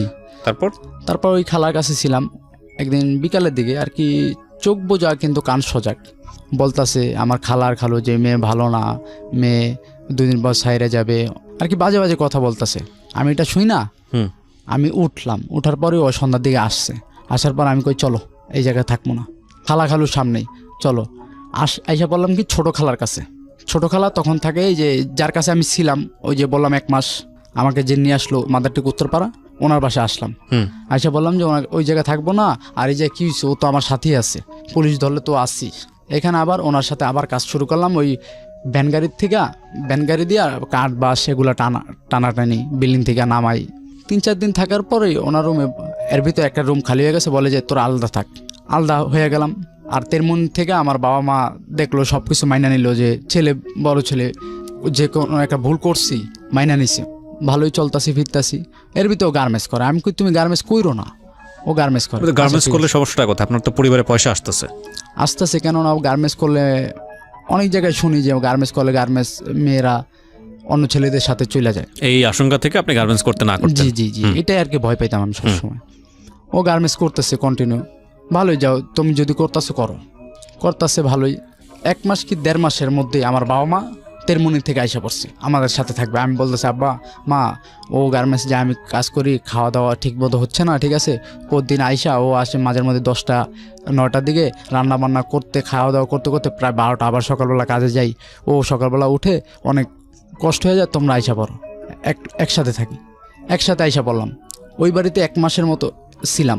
তারপর নিলাম গোরান আরেক জায়গায় বাসা, গোরান আদর্শ স্কুলে, ওইখানে বাসা নিলাম, বড় রুম, একই সাথে থাকতাছি। তখন আমি 3 মাসের মতো আমি বেকার ছিলাম, কোনো কাজ বাজ পাইতাছি না। 3 মাসের ভিতর 3 দিন আমি রং মিস্ত্রির সাথে কাজ করলাম। এর মধ্যেই এক বড় ভাইয়ের সাথে কথাবার্তা বললাম, হসপিটালে কাজ নিলাম মগবাজার। তখন আপনার ফ্যামিলিতে আপনার বাবা মাও থাকে? জি জি। মগবাজারে একটা হসপিটালে জব নিলাম, ইনসাফ বারাকা কিডনি অ্যান্ড জেনারেল হসপিটাল। ও হসপিটালে কাজ নিলাম কি ক্লিনার, যে আর কি বাথরুম পরিষ্কার করার, ঝাড়ু দেওয়ার, সব দেওয়ার, এই কাজটা নিলাম। কাজটা নিচ্ছি, করতেছি। একদিন দেখাই আমার অনেক অভুক্তি লাগছে, খাওয়া দাওয়া ঠিক মতো না। তারপর আমি চিন্তা করলাম, এখন যদি এই কাজটা যদি না করি 8 ঘন্টা পার্ট টাইম, তাহলে তো আর কোনো কাজবাজও দেখতেছি না, তেমন টাকা পয়সা আসবে না, দরকার নেই, এত কষ্ট দরকার নেই, এই কাজটাই করি। আর মুখের দিকে তাকাই যে করতেছি, কাজ করতেছি। এর ভিতরে আমার বাবা মা আবার গেল। গ্রামে যাওয়ার পর জায়গা নিয়ে গন্ডগোল চলতেছে। এখন আমরা তো যাইতে পারি না, আমি, আমার ছোট ভাই আর আমার ওয়াইফ আর কি লাখি, তিনজনে ছিলাম। অনেক কষ্টে সময় যাইতেছে। আমি বেতন পাই আর কি 1 মাস পর পর, এর ভিতরে বেতনটা পাইছি, এর ভিতরে ওনারা চলে গেছে। এখন একটা মাস যে কিভাবে চলতে হইব, অনেক কষ্টের ভিতরে চলতেছি। বেতন পাইলাম, ও কাজ করতেছে, ও তখন মালিবাগ গার্মেন্টসে চাকরি করে। ও রাত্রে 10টা আসে, 11 আর কি 10টার দিকে ছুটি দিলে 11টা বেজে যায় আস্তে আস্তে। তারপর রান্না করো, তারপর খাও, অনেক কষ্ট হয়ে যায়। তারপর আমি বললাম যে তুমি গার্মেন্টসে করো না। বলে না আমি গার্মেন্টস করব, আমি নিজে প্রতিষ্ঠিত হব। আমি বললাম আচ্ছা যাও, তোমার যেটা ভালো লাগে তুমি করো। এরকম করতেছে। আমার বাপ মা 1 মাস থেকে আসছে, ওই সব কিছু মিটিয়ে দিয়ে আসছে। আসার পর আমি বলতেছি মার কাছে বলতেছি, মা আর ওই যে গার্মেন্টস করতেছে এটা তো ভালো হইতেছে না, মানুষ খারাপ বলতেছে। আরও 10 জনে বলতেছে যে, আমার ফ্রেন্ড সার্কেলরা বলতেছে যে তোর বউ গার্মেন্টস করে, তুই কি করস, তুই তো এই যে কাজ করস, গার্মেন্টস করে কি লিগা, বেটা বউ খাওয়াইতে পারস না, বিয়ে করছিস কি লিগা, আর কি নানান কমেন্ট করে। যারা যারা দেখে শুনে নানান কমেন্ট করে। আবার যারা বুঝে তারা বলে যে অভাবের সংসার, 2 জনে মিলেই তো করলে কি হয়েছে, আগায় যেতে পারবে। আমরা তো তেমন বড় লোক না যে একজনকে চাকরি করলো আরেকজন বইয়া বইয়া খাইলো। অনেকে যারা বোঝে তারা এই কথা বলে, আবার অনেকে বোঝে না, বলে যে গার্মেন্টস করে কেন, খাওয়াইতে পারস না, নানান কমেন্ট। আমি কি কথা বুঝি, কানে নেই না। আর লাখে আমাকে বলে যে তুমি কোনো ফ্রেন্ড সার্কেলের সাথে চলবা না, একলা একলা থাকবা। আমি সারাদিন কী করি, একলা একলা থাকি। যে সময় আমি 8 ঘন্টা তো ডিউটিতে যাওয়ার পর ডিউটি কইরা বাসায় এসে বসে থাকি। আর ওর যে ফ্রেন্ড যে মারুফ, ও আমার ফ্রেন্ড, ওর সাথে কথাবার্তা বলি আমি। এর ভিতরে আবার একটা ডান্সের একাডেমি নিয়েছিলাম আমি, হাসান, মারুফ, 3 জনে মিলে। ওইখানে যাই আমি বসি, আড্ডা দিই। আর ওরা এই হাসান হইছে ডান্সার, ও ডান্স শেখায় ছাত্রদের। এরকম করে চলতেছে। লাকি বলে তুমি যাইবা না। আমি কই ডান্স আমি করি, করে তো ওরা, আমি দেখি, আমি এইগুলো করব না, তুমি চিন্তা করো না, আমি ডান্স করব না। ভালোই চলতেছে। এর মধ্যে আমার হাসানের একটা ফ্রেন্ড, নাম হইছে নিশি আক্তার মিম, বাইরে থাকে। ওর সাথে একদিন আফতাবনগর গেছিলাম। আফতাবনগর যেয়ে একটা গ্রুপ ফটো তুলছিলাম। তখন আমাকে এই ফটোটা ওই মেয়েটাকে দেখাইছে, বলে যে এই ছেলেটাকে, বলে যে সোহাগ আমার ফ্রেন্ড। ও আবার একদিন ইমুতে কথা বলতে বলতে আসছে। তখন আমি একাডেমিতে বসাছিলাম। এর ভিতরে আয়শা বললো যে এই সোহাগ আছে, কথা বলবা তুমি? বলে হ্যাঁ দাও। তখনই ওর মধ্যেই 1 থেকে 1.5 ঘন্টার মতো কথা বললাম। কথা বলার মধ্যেই ওই মেয়েটাকে আমার ইমো নাম্বার, তারপর কন্ট্যাক্ট নাম্বার, সব কিছু, ফেসবুক আইডি নাম্বার সব কিছু দিয়ে দিলাম। দেওয়ার পর আমি তো ভাবছি ফ্রেন্ড হিসাবে কথা বল। আমি তো জানি যে আমার বিয়ে হয়েছে, হাসান ওরা তো বলবেই, বইলা দিছি আমি, এটা তো জানি। কিন্তু ওরা বলে নাই আসলে যে আমার বিয়ে হয়েছে, এটা বলে নাই। মেয়েটার সাথে কথাবার্তা বলি, প্রতিদিন মেয়েটা ফোন দেয়। মেয়েটার বাড়ি ফরিদপুর। এই কথাবার্তা বলি। একদিন আমার একটা সমস্যা ছিল, আমি বললাম যে একটা সমস্যা পড়ছি, ঠিক আছে, কি সমস্যা? আমি বলি কিছু টাকার দরকার ছিল। বলে কত টাকা? আমি বলি না, আপনার কাছ থেকে আমি টাকা নেবো কেন? আমি আপনি করে বলি, উনি আপনার করে বলে টাকা নেবো কেন? বলে যে না, টাকা নেন, কি হয়েছে, আপনি আমার ফ্রেন্ড না? আমি ফ্রেন্ড হইলো কি, আপনার কাছ থেকে তো আমার রাগ করতেছে, আমাকে গালমন্দ করতেছে যে যা নিয়ে রাগ হয়েছে, তুই গেলে আসবে। আমার বাবা একদিন বলছিল, আমার বাবার কথা শুনে নাই, বলে যে আপনার ছেলেকে পাঠান। আমি পরে গেছি, যে ওকে বললাম চলো, ও আসবে না, তারপরও জোর করে নিয়ে এসছি। আচ্ছা, নিয়ে আসার পর হঠাৎ করে একদিন একটা মোবাইল কিনলো। মোবাইল কেনার পর আমি বলি তোমার ফোন দরকার? বলে যে আমি চাকরি করি, এত রাত বিরাতে আসি, ফোন দিলে ভালো না? কখন আসবো, কখন যাব, এটা তো ভালো। আমি আচ্ছা ঠিক আছে, যেটা তোমার ভালো লাগে। হঠাৎ করে দেখি ওর তো আইডি কার্ডও নাই, 2টা সিম কিনছে। বললাম তুমি সিম কিনলা কিভাবে? আইডি কার্ড তো নাই, এখন তো রেজিস্ট্রেশন করা লাগে আইডি কার্ড, সিম কিনতে। বলে যে আমার বান্ধবী দিছে। আমি বলি তোমার বান্ধবী তোমাকে সিম কিনে দিল নিজের আইডি কার্ড দিয়া? এরকম বান্ধবী কেউ আছে? সিম তো একটা পার্সোনাল জিনিস। এখন বলে না, দিছে। তখন আমার মনে একটু সন্দেহ হইতে লাগলো যে একটা মেয়ে আর একটা মেয়েকে চিনে না জানে না, গার্মেন্টসের মাধ্যমে পরিচয় হয়েছে, আর সিম কিনে দিল নিজের আইডি কার্ড দেয়া। তখন থেকে আমার একটু সন্দেহ হয়েছে। তার আমি বললাম যে সত্যি মেয়েটা দিছে? বলে যে হ্যাঁ, মেয়ে দিছে। আমি আর অতটা কেয়ার করি নাই, আমি তো ওকে বিশ্বাস করতাম। ওকে। হঠাৎ করে একদিন ওর ফোন টিপতেছি, দেখি কি নাম্বার, কয়েকটা নাম্বার দেখলাম অচেনা নাম্বার। আমি বললাম এই নাম্বারগুলো কার? বলে আমাকে একটা বড় ভাইয়ার নাম্বার, আরেকটা চিনি না, আরেকটা বলে যে ওই রং নাম্বারে ফোন দিচ্ছে, আরেকটা বলে যে যেখান থেকে সিম কিনছি ওই ছেলে ফোন দিতেছে, এরকম ডিস্টার্ব করে। আমি কই তুমি আমাকে এগুলো বলছো একবারও? কয় না, বলি না, ভাবছিলাম এমনি চলে যাবে। আমি কই তুমি বলছো ওদের যে তোমার বিবাহিতা? বলে না বলি নাই, বলবো। আমি কই, তুমি বলো নাই বলবে চলে যাবে, এটা কেমন ধরনের কথা? দাও আমার কাছে দাও, আমি ফোন তোমার নেওয়ার দরকার নাই। আমি সেদিন আর ফোন দেই নেই। এরকম আস্তে আস্তে আমি সেদিনকে ওই ছেলেটাকে ফোন দিলাম। ফোন দেওয়ার পর ছেলেটা আমাকে বলল, হ্যাঁ ভাই আমি কথা বলছি। আমি বলছি ও তো আমার ওয়াইফ হয়, আপনি কেন কথা বলতেছেন? সিম কিনছে তার জন্য কি অপরাধ? আপনি যে নাম্বার নিয়ে ফোন দিবেন, এটা আপনার অপরাধ হচ্ছে না? এসব কথা আমি বলতেছি। তারপর ওই ছেলেটাকে আমি অনেক কথা বুঝাইলাম। তারপর আমি বলছি যে পুলিশের কাছে ফোন দিব, পুলিশের কাছে ফোন দিয়ে আপনার নামে জিডি করব, অনেক কথা বললাম। ছেলেটা ডরে আর ফোন দিল না। আচ্ছা, আর আমি বললাম এই টাকার নাম্বার, বললো যে বড় ভাইয়ের নাম্বার। কোন বড় ভাই? বলে অফিসের বড় ভাই। আমি অফিসের বড় ভাইয়ের নাম্বার তোমার কাছে থাকবে কেন? তখন কি আপনার ওই মিমের সঙ্গে যোগাযোগ আছে, কথাবার্তা বলছেন? না, কোনো আচ্ছা। কথাবার্তা বলি না। ওকে। তারপর আমি বলতেছি এরকম কেন? ও আমাকে বলতেছে যে বড় ভাই এমনি রাখছি, আরেকটা মেয়ে কথা বলে আর কি, আমাকে নানান অজুহাত দিল। আমি ওইটাই আর কি বুঝলাম, ওরা আমি বিশ্বাস করি যেহেতু বুঝলাম। ভালোই, প্রতিদিন রাত্রে 11টার নিচে আসে না বাসায়। আচ্ছা। 10টার ছুটিয়ে বলে যে আস্তে আস্তে 1 ঘন্টা লাগে। আমি বলি এত দেরি হয়, তুমি এক কাজ করো, গার্মেন্টস করার দরকার নেই, থাকো। আপনি কি করতেন তখন পেশায়? তখন আমি যে হসপিটাল চাকরি করতাম, আচ্ছা। হসপিটালে চাকরি করতাম। আমি বললাম যে তোমার এটা করার দরকার নেই, এখন তো আমার বাবা মা আছে, আমার ছোট ভাই কাজ করে মার্কেটে, ঠিক আছে, আমার আব্বা আমার মা তো কাজ করি, তোমার দরকার নেই, তুমি ঘরের কাজ সামলাও। আমার মাও বলছে এই কথা যে তুই ঘরের কাজ সামলা, আমি তো বাইরে কাজ করি, কি হয়েছে? ও বলে না, ও আর কি ঘরের কাজটা করতে ডরায় যে সবার কাজ করতে হবে, রান্না বান্না করতে হবে, থালা বাসন ধুতে হবে, বলে না। যেমন ওই অফিস থেকে আসার পর ও যদি একটু থালা বাসন ধুইতো, ওর কাছে অনেক কষ্ট লাগতো, বিরক্ত ফিল করতো। ওকে। যেমন মাঝের মধ্যে অফিস থেকে আসার পর থালা বাসন ধোয়ার পর ও খাইতো না, না খেয়ে শুয়ে থাকতো। আমি আসতাম, আমার তো মাঝের মধ্যে 2টা থেকে 10টা ডিউটি, আমারও আস্তে আস্তে 1 ঘন্টা হয়ে যেত, 11টা। মাঝের মধ্যে আমি এসে বলতাম, আব্বা মা বলতো যে ও খায় নাই। কেন খায় নাই? তোর জন্য। আমি তার যে খাওয়া দাওয়া করো, না খাওয়া দাওয়া করবো না, পেটে খিদে নাই, কিন্তু সারাদিন কাজ করে আসছে, কেন খাবা না? খাইবা না। আমি বলে না খাইলে ঘরতে বেড়ে যাও, তুমি যদি না খেয়ে থাকো, যদি তোমার কোনো ক্ষয়ক্ষতি হয় তাহলে তো আমার ধরবে আর কি, এরকম করে বলতাম। তারপর অনেক জোর করে খাওয়াইতাম ভাত খাওয়ানোর পরে খাইতো ভাত। আমি এই যে তুমি যে না খেয়ে থাকতা, এই যে খিদাগুলা, তখন তোমার কি মন লাগতো? শরীর খারাপ হইতো না? এরকম করে প্রতিনিয়ত চলতেছে আর কি, খাওয়া দাওয়া ঠিক মতো করে না, মানে সবকিছুর মধ্যেই একটা ইরেগুলারিটি এবং ইনডিসিপ্লিন। ওকে, যেটা আপনার ভাষ্য। হ্যাঁ। তারপর আমি ওকে বলতাম, এদিকে আবার ওর মার সাথে আবার কথা পরামর্শ চলতেছে, ওই যে ওর মার সাথে, আপন মার সাথে, ওনার কাছে আর কি নানান কথা বলে আর কি, আমার নামে ব্যাপারে খারাপ কথা বলে যে ও কাজ করে, ঠিক আছে, ওর একসাথে থাকবো না, ওর সাথে আলাদা নিয়ে থাকবো। আমার তো কথা একটাই যে আমার মা বাবা কি তোকে কোন সময় কি বকা দিছে বা জ্বালা যন্ত্রণা দিছে যে আলাদা খাবি? আমি বলি কি, আমার মা বাবা তো কোনো সময় তোমাকে খারাপ কিছু বলে নাই, নিজের মেয়ের মতো দেখে, তোমার খারাপ কোনো কথা বলে নাই, কোনো সময় খারাপ কিছুই দেখে নাই, খারাপ চোখেও দেখে নাই। আমরা যেরকম একটা জিনিস এনে ভাগ করে খাই, তোমাকেও দেয় তেমনি। তোমাকে যদি একটু কম বেশ দিত তাহলে তুমি কথাটা বলতে পারতা। কোনো সময় আমার ছোট ভাইয়ের একটা গেঞ্জিও ধুয়ে দেয় নাই, আমার কাপড় চোপড় ধুয়ে দিত না, মাঝের মধ্যে আমারটা আমিই ধুইতাম। তারপর আমি বলি তুমি থাকো, তুমি যেরকম ভালো লাগে সেরকমই থাকো। এরকম এর ভিতরে ওর গর্ভে বাচ্চা আসলো, আর মার কাছে যোগাযোগ করে ওই বাচ্চাটা নষ্ট করে ফেললো। বললাম কেন নষ্ট করলা? বলে যে এমনি নষ্ট করে ফেলছি, এই 2 বছর পরে নেবো। আমি বললাম আচ্ছা 2 বছর পরে। তারপর হঠাৎ ওটা নষ্ট করার পর 2-3 মাস পরে আবার বলে যে আমি বাচ্চা নেব, এরকম বলতেছে।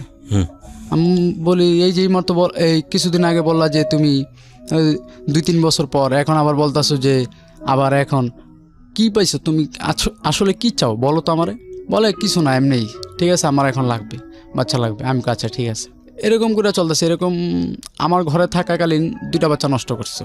বাচ্চা নষ্ট করার পর 2017 সালের প্রথম দিক দা ও আমাকে বলতেছে যে আমি লেখাপড়া করবো। আমি কি আচ্ছা লেখাপড়া করবা, এখন তো অনেক টাকা ঋণ আছি, একটু পরে করো, যেহেতু গ্যাপ দিছো, পরীক্ষাটা দেওয়ার আগেই তুমি চলে আসছো, ঠিক আছে, একটু ওয়েট করো, তারপর আমি তোমাকে স্কুলে ভর্তি করে দেবো। এদিকে আবার ওর ফুপু আসছে, ছোট ফুপু এসে এরকম আর কি গিরিঙ্গি লাগায়, যেমন বলে যে তুই লেখাপড়া কর, তুই তো লেখাপড়া করতি, গার্মেন্টসে কাজ করে কী হবো, ঠিক আছে। ও আমার বলতো, আমি বলছি কিছুদিন পরে করো। ওর ফুপু আবার কী বুদ্ধি দিল যে কাজ করে সব টাকা দিস না, তুই নিজের জন্য জমা। ওর ফুপু আরে পাম্পটি দিয়ে নিয়া স্বর্ণকরের দোকানে লয়ে গেল, নিয়া বলে যে তুই এগুলো কর। আমার মাকে যদি নিয়ে আমার মাকে যদি বলতো, আমার মা কি বলতো না যে তুই এটা বানা? বলতো অবশ্যই, কিন্তু আমার মাকে জানাইলো না। ওর ফুপুরে নিয়ে স্বর্ণের জিনিস বানাইতেছে। ও প্রতি মাসে টাকা দেয়, যেমন আগে প্রতি মাসে বেতন পাইতো 8,000 টাকা 7,000 টাকা, এখন বলে প্রতি মাসে 6,000 টাকার উপরে পাই না, কিন্তু বেতনই হচ্ছে 6,500 টাকা। এটা আমি জানি, কিন্তু আমার মামা বলছে যে 6,000 টাকা। আমি একটা জিনিস যেটা বুঝতে পারছি, আপনাদের সংসারের মধ্যে বিভিন্ন রকমের টানাপোড়েন শুরু হয়েছে। জি জি, তারপরে আমরা ইন ডিটেলে না যাই, কারণ এগুলো শুনতে খুব নাস্টি লাগে এই কারণে যে কম বেশি সব পরিবারেই এই ঘটনাগুলো ঘটে, কিন্তু sound not good. Another thing is that যে এই বিষয়গুলো নিয়ে যদি ভবিষ্যতের দিকে একটা নেগেটিভ কিংবা একটা খুব বড় রকমের ইম্প্যাক্ট তৈরি হয়, তাহলেই এটা একটা ঘটনা। নইলে এগুলো আসলে প্রত্যেকটা সংসারেই কম বেশি হয়, কি শিক্ষিত কি অর্ধশিক্ষিত কি মূর্খ, হোয়াট এভার ইট ইজ, প্রত্যেকটা সংসারেই এই ঝামেলাগুলো আছে। জি বলুন। আর কি ওর ফুপু আর কি আস্তে আস্তে ওরে খারাপ পরামর্শ দিতে থাকে। স্বামী স্ত্রীর ভিতরে ঝগড়া লাগতেই পারে, যেমন ও বেশিরভাগই ঝগড়া লাগে ও খাওয়া দাওয়া করবে না। সবচেয়ে ভয়ানক ভুলগুলো আসলে এই থার্ড পার্টি থেকেই হয়। ওকে, যখন এই জিনিসগুলোকে লাই দেওয়া হয় বা একপাক্ষিকভাবে একটা ডিসিশন নেওয়া হয়। যাই হোক, বলেন। ও বেশিরভাগই বলে যে খাওয়া দাওয়া করবে না, তখনই আমার জিত উঠে যায়, তুমি খাওয়া দাওয়া করবা না কেন? তখন মনে করেন আমি অনেক চেষ্টা করি খাওয়া দাওয়ার কথা, খাওয়া দাওয়া করে না। আমার মা বাবার সামনে আমাকে গালাগালি দেয়, বাজে ভাষায় গালাগালি দেয়, আমার কলা ধরে খামচি দেয়।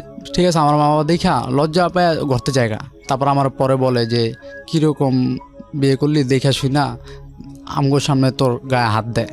তারপর আমি বলি নিশ্চয়ই বসে থাকতেন না, আপনিও তো গায়ে হাত দিতেন। তারপর আমি বলতাম, দিতেন কিনা বলেন, সত্য কথাই বলতেন। জি জি, সত্য কথাই। তারপরে এরকম চলতেছে, আমি ওকে খাওয়ানোর চেষ্টা করি অনেক, খাওয়া দাওয়া করে না ঠিক মতো।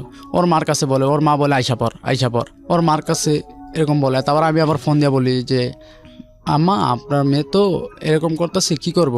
বলে যে কি করবা, তুমি তো দেখা নিছো। আমাকে আর কি সুন্দর বুঝে বলে, কিন্তু ওদিক দিয়ে আবার উনি আবার ওনার মেয়েকে কুপরামর্শ দেয়, এরকম বলতেছে।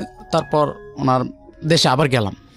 ওকে, এই যে কুরবানি ঈদের পরে গেলাম, গেছে কুরবানি ঈদের পরে ওনার কাছে গেলাম। যাওয়ার পর ঘুরে আসলাম, দেখলাম ভালোই, সব কিছু ভালোই চলতেছে। আসলাম কুরবানি, হ্যাঁ, যাওয়ার পরে ওর মা বলতেছে কি হয়েছিল, কি গ্যাঞ্জাম হয়েছিল? আমি কই না, এমনি আর কি দুজনের ভিতরে আর কি খাওয়া দাওয়া করে না ঠিক মতো, কীরকম জানি হয়ে যেতেছে দিনে দিনে। যেমন আগে যতটা মনে করেন বুঝতো, এখন বুঝে না। মনে হয় কি ওই সব ঘরের ভিতরে আর কি ওর কাছে আমি মাতানো চোখেরা থাকবো, এরকম একটু বুঝান। বলে আচ্ছা ঠিক আছে বুঝাবো। ওর মা আমার সামনে দেখলাম ওকে ধমক দিল, ঠিক আছে, কিন্তু ওর মার সামনে ধমক হ্যাঁ মাথার নিচু করে আবার যেরকম সেরকম নিয়ে আসলাম। নিয়ে আসার পর আমি বললাম আচ্ছা তোমার যেহেতু পড়ালেখা করবা করো, তাহলে তোমাকে আমি এই যে 18 সালে আমি তোমার ভর্তি করে দেবো। 17 সালে বললাম, 18 সালে তোমাকে স্কুলে ভর্তি করে দেবো, এই 9-এ তুমি আবার এসএসসি পরীক্ষা দিবা।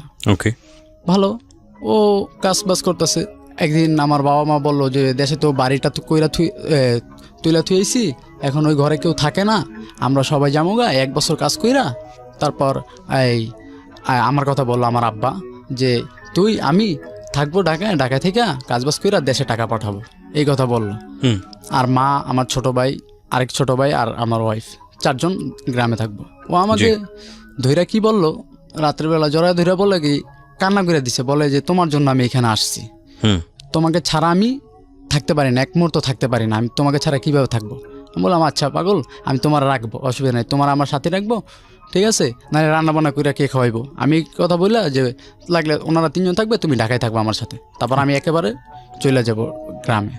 এই কথা বললাম। ভালোই কাজবাজ করতেছে, কোনো আর সমস্যা না। 2-3 মাস ভালোই চললো। আরেক বাসা নিলাম। আরেক বাসা নেওয়ার পর দেখি খালি বলতেছে ওর ভাইয়ের মুসলমানি যাইতে হবে। ওকে, এই যে ফেব্রুয়ারি ওর ভাইয়ের মুসলমানি যাইতে হবে। আমি বললাম আচ্ছা যাবো, অসুবিধা নেই। 30 দিনকা 14-15 তারিখ সম্ভবত বলতেছে ভাইয়ের মুসলমানি শুক্রবার দিনকা অনুষ্ঠানে যাইতে হবে। আমি বললাম যে 2-1 দিন পরে করান, আমরা একটু সমস্যার ভিতরে আছি, আমি তখন চাকরি করি, যে বেতনটা পেয়ালি তারপর। ওকে, ভালোই। কিন্তু ও বলে যে বৃহস্পতির দিনকে যাবে। আমার বাবা মা বলতেছে যে বৃহস্পতির দিনকা তো ছেলের বউ আর ছেলেকে বাইরে পাঠানো যায় না আর কি, তারা নাকি বলে কি নিয়ম নাই যে বৃহস্পতির দিনকা বাইরে যাওয়া ভালো না। এখন আমি যাইতে চাইতেছি না, ও বলতেছে যাবে। আচ্ছা ঠিক আছে, আমি আব্বা আমারে বললাম কি হইব, কপালে যা আছে তাই হইব, যাক যাম। এর ভিতরে আমার খালুরে ফোন দিল, ফোন দিয়ে বলে যে বাস আছে। খালু আবার বলে যে বাসের অবরোধ যেহেতু বলছে, ও মনে হয় কি পাগল হয়ে গেছে গা, ওর গ্রামে যাইতেই হবে। হুম তখন প্রায় 2টা থেকে 2:30 বাজে। সকালবেলা রান্না বান্না করছে, তারপর খাইলাম, নুডলস রান্না করলাম, খাইলাম। দুপুরে পোলাও আর হইছে গা মুরগি গোস পাক করছে। এখন ও না খেয়ে হাঁটা দেওয়া শুরু করছে। আমি এর ভিতরে হাত দিছি খাবো, হাঁটা দিয়ে হাত দিছি খাবো। আমি বলি খাও, যাবো লঞ্চে করে যাবো, অসুবিধা নাই। বলে যে টাইম নেই, 5টার দিকে ছাড়বে। ও আমাকে এইসব কথা বললো। আমি কই না, তুমি খাও, খাওয়ার পরে একসাথে যাই। বলে না, এখন যাইতে হবো। তারপর আমি 2টা চটকনা দিছি। আমি কই পাগল হয়ে গেছো গা, যেহেতু বলছি আজকে যামো, যেমন হোক যামো, খাও। বলে না, খামো না। এই যে গেলাম আর কোন সময় আমার আনবি না। আমার এমনি কথা বলে গেল যে এই যে গেলাম আর কোন সময় আনবি না। এর ভিতরে আমি খাইতেছি, আমি বুঝছি যে এত বড় ব্যাগটা নিয়ে কীভাবে যাইবে। গেটের সামনে গেছে, গেটের সামনে আমার ছোটো ভাই আসছে। আসার পরে বলে দেশে যাইবেন তাহলে ব্যাগও, কয় তোর ভাই আইতাছে, এই ব্যাগটা আমার একটু সামনে নিয়ে দে। গাড়ি গেছে, ব্যাগটা নিয়ে দিল। কয় আসে না তো, কয় আসতেছে। আমি ওদিক দিয়ে কিন্তু খাইতেছে। আমার ছোটো ভাই এসে বলে কি রে ভাই, তুই যাস না কিল্লিগা, ভাবি তো ওই জায়গায় দাঁড়া রইছে। আমি কই আর তুই দিয়েছিস? আমি কী কষ্ট করলি? আমি নগদ ফোন দিলাম, আমার নাম্বারটা ব্ল্যাক লিস্টে ফালাই দিছে। আমার আব্বুর নাম্বার দিয়ে ফোন দিলাম, ওইটা ব্ল্যাক লিস্টে। একটা SMS করলাম, দাঁড়াও। কোনো দাঁড়া দেয় না, রিক্সা লিয়া সদরঘাট গেল, একলা গেল গা। ভালো। পরের দিন আবার আমার বাড়িতে গেছি, আমার নানা বাড়িতে আর কি। ওইখানে গেছি, যাওয়ার পর 3 দিন না 4 দিন পর আমি ওকে ফোন দিছি, পাশাপাশি গ্রাম, ঠিক আছে। তুই ব্ল্যাক লিস্ট থেকে উঠেছি। ফোন দিলাম, লাকি তুমি কোথায়? বলে আসি তো এই ঢাকায়। আমি ঢাকায় আসো, তাহলে তুমি বাসায় আসলা না কেন? কয় কার বাসায় আসবো, কোথায় আসবে? আমি বললাম আমার বাসায়। কেন, তুমি চিনো না বাসা কোথায়? বলে না, আমি তো আসবো না। আমি কেন আসবা না? কী হয়েছে তোমার? বলে কী হয়েছে মানে, আমি তোমার বাসায় আসবো না, আমি তোর ভাত খাবো না। তো তুমি তো তুই গেছে। বলে যে তোর ভাত আমি খাবো না। আমি কি করছি, তুমি আমার ভাত খাইবা না? এটা কি বলো না বলো। বলে যে না, তোর ভাত আমি খাবো না, আমি থাকবো না। কেন থাকবা না? না, ভালো লাগে না, তুই ভালো না। তোর বলছিলাম যে আমি গেলে আর আনবি না আমারে। আমি বললাম কি বলো না বলো, এগুলো তো ঝগড়ার ভিতরে হয়, তাতে তুমি কি এরকম চলে যাইবা? কোনো কথা আছে এটা? ওরে বলতেছি, ও আমার কোনো কথাই শুনতেছে না। ফোনটা কেটে দিল। যাও, ফোনটা কেটে দিছো, ভালো হয়েছে। আবার আমার বাবা মা 15 দিন পরে আসলো। 15 দিনে আসার পর আমি আবার ফোন দিলাম। ফোন দেওয়ার পর সেদিন 1.5 ঘন্টার মতো কথা হইলো। আমি অনেক বুঝাইলাম, আমার বাবা মাকে দিলাম, আমার বাবা মাও বুঝাইলো, কিন্তু আসে না। ও টোটালি আসে না, বলে যে আসবে না, আপনার ছেলেকে বিয়ে করে দেন। আমার বাবা বলে কি, এটা তুমি কি বলো, ছেলেকে বিয়ে করে দেবো মানে? বলে যে হ্যাঁ, বিয়ে করে দেন, ওর সাথে আমি ভাত খাবো না, ওর সংসার করবো না, এই কথা বলে। তার আমার বাবা মা বলে এই মেয়ে যে এরকম, তাহলে দরকার নেই, তোর আনা দরকার নেই। আমি বললাম আচ্ছা যাও, আনা দরকার নেই। এর ভিতরে আমি আবার এক জায়গায় কাজ নিলাম, সাউন্ড সিস্টেমের কাজ নিলাম, মগবাজার অফিস। ওইখানে বাসায় তেমন একটা আসি না, ওর কথা বলে সবাই, আমি আসি না। আমি বলে আইসা কী করবো, ওর কথা বলে, ওর এখানে অনেক কিছু আছে, জামা কাপড়, এগুলো দেখলে মনে পড়ে, আসে না। এদিক দিয়ে আমি যদি শোতে থাকতাম, যেমন 3-4 দিন 2 দিন শোধ করি, তখন আমার বাবা মা ফোন দেয় ওর নাম্বারে। ওকে। ফোন দেওয়ার পর ওরা আব্বা মা বলে যে তুমি কোথায় আছো, আসো। বলে যে আমি আসবো না, আপনার ছেলেদের বিয়ে করে দেন। আমার বাবা মার সাথে রাব ভিপ করে। আমার বাবা মা বলে না। আমার আব্বা এমন সরল যে মোবাইলের নাম্বার ডিলিট করতে পারে না, শুধু ফোন দিতে পারে আর রিসিভ করতে পারে। তখন আমি যা দেখি এই নাম্বারে ফোন দিচ্ছি। আমি বলি তুমি লাকিরে ফোন দিছিলে কেন? কয় না, এমনি ফোন দিছিলাম। আমি আবার জিজ্ঞেস করলাম কী হয়েছে, ফোন দেওয়ার পর কী বলছে? বলে এই রাব ভিপ করে যে বিয়ে করা দিতে ধরে। আমি এইসব কথা তোমারে বলছে? আচ্ছা, তুমি ওরা আর ফোন দিও না। রোজার ভিত্তিতে আমি ফোন দিছি, বলে আসবে না। আর এদিক দাম ওরে যে চিনে অনেক মানুষে বলে যে ওর বিয়ে হয়েছে। আমি বলে আপনার পাগল হয়ে গেছেন, ওর বিয়ে হয়েছে, ও কেন বিয়ে করবে? আর ও তো আমার ডিভোর্সও দেয় না, বিয়ে করবে কেমনে? হ্যাঁ, আপনারা উল্টাপাল্টা কথা বললেন না, যান আপনাদের কাজে আপনারা যান। এইসব কথা আমি খালি বলতেছি। সবাই ওদিকে বলে বিয়ে হয়েছে। আমার তো বিশ্বাস হয় না যে ও বিয়ে করবে না, কেননা একদিন তো আমাকে বলছে যে তোমার জন্য আমি এখানে আসছি, তোমাকে না দেখে থাকতে পারি না। আমি তো এই কথাই, এই ঈদের দিনকা, রোজার ঈদের দিনকা, আমার নাম সোহাগ। ও আয়সা বলে ঈদের দিনকা নামাজ পড়ে আসছি, নামাজ পড়ার পরে আয়সা বলে বৈশা রইছি। আয়সা বলে তোর ওয়াইফ তো আমার বাইকনার লগে বেঁকে গেছে। চিনতেন আপনি সোহাগকে? সোহাগকে চিনতাম ছোট থেকে ফ্রেন্ড। ওকে। ও আয়সা বলে আমার ভাগনার সাথে ভেগে গেছে। আমি কই কি কস না কস, হুম। কি কস না কস? কয় হ্যাঁ। আমি কই উল্টা পাল্টা কথা কইস না, তোর কিন্তু আমার মাইর দেবো। কয় না, তুই বিশ্বাস না করলে দেখ। ফোন দিছে, আমি কই ফোন দে। ওই ওর খালার কাছে ফোন দিছে, ওর খালার পাশের বাড়ি থাকে ওই ছেলে। ওই ছেলের নাম, এক নাম খোকন আর এক নাম সুজন। হুম। ফোন দিছে ওর খালার কাছে, বলে হ্যাঁ এই খোকন তো বিয়ে করছে। কয় কয় কারে জানি বিয়ে করছে, আর কেউ আর কি ওনার মুখ দিয়ে জিজ্ঞেস করার জন্য। বলে লাখি। কয় লাখি কি বিয়ে হয়েছিল? হ্যাঁ। কয় বিয়ে হয়েছিল। কয় কার লগে? কয় সোহাগ নামে একটা পোলার লগে। আমার আর কি এটুক শুনাইলো। আমি কই ওই ছেলেরে ফোন দে, ওই ছেলের কাছ থেকে শুনবো ওকে। যার সাথে বিয়ে হয়েছে। হুম। ওই ছেলের ফোন দিছে, ধরছে। ছেলের অন্য আরেকটা ছেলে ধরছে, ধরে বলে যে এই খোকনের কি খোকনের বউ কই? খোকনের বউ কই মানে? খোকনে তো বিয়ে করে নাই। দেখেন, কেউ জানতে দেয় না বিয়ে করে নাই। কয় খোকনে তো বিয়ে করছে জানি। কয় মেয়ে আমার রুমমেট, আমি জানি না বিয়ে হয়েছে, আপনি এটা জানেন? কে কিভাবে? বলতেছে? ওই যাকে ফোন দিছে, মানে যাকে ফোন দিছে সে হলো খোকনের রুমমেট আর কি বলতেছে যা। ওকে। বলে যে আমার রুমমেট, আমি জানি না আপনি জানেন বিয়ে হয়েছে।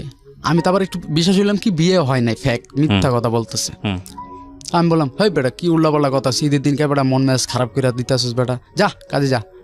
আরে আপনি কি জানতেন এর আগে থেকে যে ওই ছেলেটার সঙ্গে এরকম সম্পর্ক আছে না আপনার? না, এইসব আমি কিছুই জানতেন না? কিচ্ছু জানতাম না, ওরা অনেক বিশ্বাস করতাম, বললাম না। হুম। তারপর এরকম চলতেছি ফিরতেছি, এদিক দিয়ে শুনি আর কি আশেপাশে মানুষের কাছে শুনি যে না ওর বিয়ে হয়েছে, নানান ধরনের নানান কথা বলে। হুম। নানান ধরনের নানান কথা বলে, আমি তো বিশ্বাস করি না টোটাল। যে যাই বলো, আমি কই তোর কাছে প্রমাণ আছে, তুই দেখছস না? তারপর ওর নাম্বার আমি ফোন দিলাম একদিন, ফোন দিয়া বললাম ওয়াইফের নাম্বারে? হ্যাঁ ওয়াইফের নাম্বারে ফোন দিয়া, অনেকদিন বন্ধ ছিল, ফোন দিয়া ধরলাম। এর ভিতরে একটা ছেলে ফোন ধরছে। আমি বললাম কি ভাই আপনি কি হন? আমি পাগলের মতো হয়ে গেছি। কয় আমি কিছু হই না। আমি কি ভাই ওর কি বিয়ে হয়েছে? ওই ছেলেও মিথ্যা কথা বলে, দেখেন, বলে যে না বিয়ে হয় নাই। আমি বললাম, তখন মনটা একটু সান্ত্বনা দিলাম যে না বিয়ে হয় না। আমি ওর কি হন? বলে যে আমাকে বড় ভাই হিসাবে ডাকে, ঠিক আছে, আমার মাকে তো হসপিটালে নিয়ে আসছি, ঢাকা মেডিকেল, ওর ফোনটা আমি নিয়ে আসছি, আমার তো ফোন নাই এর জন্য। আমি ও আচ্ছা ঠিক আছে ভাই, আপনি যাবেন কবে? বলে যে যাবো এই সপ্তাহখানিক লাগবে। আমি বলি ভাই ওর তো কোনো সমস্যা হয় নাই। বলে না। আমি কই ভাই ওর তো কোনো সমস্যা হয় নাই, আর কি বারবার একটু পরপর ফোন দিয়ে জিজ্ঞেস করতেছি ওর কোনো সমস্যা হয়েছে কিনা। আর কি আমি ভাবছি ওর কোনো সমস্যা হয়েছে, যেহেতু ফোনটা ওনার কাছে, এরকম জিজ্ঞেস করতেছে। আর জিজ্ঞেস করতেছি ভাই ফোনটা কে ধরেছে? সোহাগী? না সোহাগ না, ওই ছেলেটা ওই ছেলেটা কে ছিল? ওই ছেলেটাকে আমি চিনি না তো। ওই ছেলেটা ফোনটা পেলো কিভাবে? ফোনটা নিচ্ছে ওর কাছ থেকে। ওর নিল, চাইলে তো দিবে না, নিশ্চয়ই কিছু না কিছু হতো, নাহলে ব্যক্তিগত ফোন কেন তাকে দিবে? যাই হোক, আপনি জানতেন না? জি জি, আমি আজও জানেন না? জি। ওকে। না এখন জানি যে ওই ছেলেটা ওর ভাই হয় আর কি, সম্পর্কে ভাই আচ্ছা ডাকছে। আচ্ছা ঠিক আছে, হ্যাঁ বলেন। তারপর ও ফোনটা নিচ্ছে। আমি খালি বারবার জিজ্ঞেস করতেছি ভাইয়া বলেন না আপনি ওর কি হন? বলে যে ভাই সত্য কথা, ও আমাকে ভাই ডাকছে, ভাই বোন। আমি কি ওর তো বিয়ে হয়েছে? বলে যে না বিয়ে হয় নাই। আমি তো ফুল। আমি কি ভাই আপনি আমার সাথে একটু দেখা করেন না? বলে আচ্ছা দেখা করবো, কখন কোথায়? আমি কই ভাই আপনি যেখানে বলবেন সেখানে দেখা করব। বলে যে আপনি আসেন মেরাদিয়া পোড়াবাড়ি। আমি কই কখন আসবো? বলে ভাই আমি ঢাকা মেডিকেল আসছি, আস্তে আস্তে রাত হবে, 8টা-9টার দিকে আপনি আসেন। আমি বললাম আচ্ছা ভাই। আমি তখন গেলাম আমার 2টা ফ্রেন্ড নিয়ে। আমি বলি ওইখানে যদি আমার যদি মার খাওয়ায়, ঠিক আছে তোরা একটু দূরে থাকবি, আমি একা একা থাকবো, যদি কোনো সমস্যা আমি তোকে একটা ফোন দিব, তুই তোরা আইসা পড়বি। এই যেমন ওরা 10 হাত দূরে। এর ভিতরে ছেলেটাকে দেখছি, ছেলেটাকে একটু দেখে নেশাখোরের মতো লাগছে, ঠিক আছে। আমি বললাম ভাই আমি সোহাগ ভাই। ছেলেটাকে দেখে আমি রাস্তার ভিতরে পাও ধরে বসে পড়ছি, ভাই ওর একটু দেখান ভাই, ওর তো বিয়ে সাথে হয় না। ও সামনে দেখে আমার বলে যে ভাই বিয়ে হয়ে গেছে ওর। আমি কই ভাই কত মাস, কতদিন হয়েছে বিয়ে? কয় 5 মাস। আমি কই ভাই আমার ঘর থেকে গেছি তো 5 মাস, কীভাবে বিয়ে হয়? আপনি তো এটা মিথ্যা কথা বলতেছেন। আর একটাবার দেখান, আমি যদি দেখাইতে পারেন যে বিয়ে হয়েছে, ভাই আমি যাবো। একটাবার আমি খালি ওরা দেখতে চাই। ওপেন রাস্তার ভিতরে আমি পাও ধরে বসে রয়েছি। আমার বন্ধুরা দেখা ওরা দূরের থেকে কইতাছে যে পাওটা সার, ঠিক আছে। ওরা সামনে এইসব ওরা উঠাইতে পারতেছে না, কান্নাকাটি করতেছে। বুঝতে পারছি আপনি খুব ইমোশনাল হয়ে গেছেন। হ্যাঁ। তারপর ওই ছেলেটা বললো আচ্ছা ভাই দূর থেকে দেখবেন। আমি কই ভাই দূর থেকে, একটা নজর দূর থেকে দেখবো। হাঁটতাছি হঠাৎ করে ছেলেটা অন্যদিকে চলে গেছে। আমি তো মাথার ভিতরে একটাই চিন্তা যে ওরে দেখবো, আমি এরকম বেহুশের মতো হাঁটতাছি। আমার পিছে আমার ফ্রেন্ড আইসা দোনোটা বলে কি রে তুই কই যাস ওদিকে? আমি কই দেহস না একজনের সাথে যাইতাছি লাখিরে দেখতে। কই বেটা দেখতো আসেনি কি? আমি কই কিরে কই গেল? ওরা আমার দুজনে ধইরা আবার নিয়ে আসলো। এরকম ফোন দিতেছি, ওই ছেলেটা কয়েকদিন পর লাকিকে বলল যে তোর জামাই, আগের জামাই তো মনে কর পাগল হয়ে গেছে, পাগলের মতো কান্নাকাটি করতেছে রাস্তার ভিতরে, ঠিক আছে আমার ধরছে, তুই ওর একটাবার ফোন দে বা একটু দেখা কর। ও আমার ফোনও দিতেছে না, দেখা করে না। তারপর জুলাই মাসের 1 তারিখে আমাকে ফোন দিছে আরেক মেয়ের নাম্বার দিয়া। তখন আমার ফোন নাই, আমার আব্বুর ফোনটাই আমি রাখতেছি। ফোন দিছে হঠাৎ আমার আরেকটা ফ্রেন্ড যে হানিফ, ও আমাকে নিয়ে হাঁটাইতেছে, হাঁটা চলা করাইতেছে যে আমার মন মানসিকতা ভালো না, হাঁটতেছে আরও আমার বুঝাইতেছে। এর ভিতরে ফোন দিছে, আমি সালাম দিছি। পরে যে আমি বলি কে, বলে লাকি। আমি নগদ ওইখানে শর্ট হয়ে গেলাম যে লাকি তুমি এই নাম্বার পাইলে কোথায়, আর কোথায় আসো, কীভাবে আসো, আমি এইসব জিজ্ঞেস করতেছি। বলে আমি যেইখানে আছি ভালোই আছি, ঠিক আছে, তুই কোথায় আসোস, আমার তুই করে করতেছে। আমি কই এখন তুই করে বলতেছো, আচ্ছা বলো, অসুবিধা নাই। আমি আসি এই যে বনশ্রী আছি 4তলা অফিসের সামনে। বলে ও কয় তুই নাকি আমার পাগলের মতো খুঁজতেছোস। আমি কই হ্যাঁ পাগলের মতো খুঁজবো না। কয় আমি কই তুমি কোথায় আসো, আসো বাসায় আসো বা দেখা করো, তোমার আমি দেখি। ও বলে না দেখা করার দরকার নেই, তোর সাথে সম্পর্কই রাখবো না, দেখা করার কি দরকার আগে বলতাছে। আমি কই না তুমি দেখা করো না, আর কি অনেক কথা বলতাছি।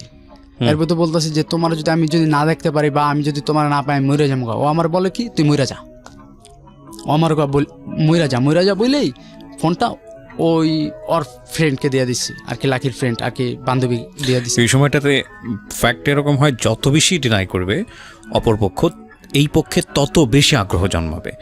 মেয়েটা বেশি হার্ড হচ্ছে, ও আরও বেশি উইক হচ্ছে। হ্যাঁ বলেন। তারপর আমি ওর বান্ধবীকে দিল। আমি তারপর বললাম যে আপু আপনার সামনে বলছে না যে আমাকে মারা যেতে দেখেন আমি কি করি। ওর সাথে আমি কথা বলতাছি, ওই 4তলা অফিস থেকে এক দৌড় দিছি, দৌড় দিয়ে আমি 8তলায় উঠছি। আমার পিছে কিন্তু আমার ফ্রেন্ড হানিফও পিছে আসতেছে।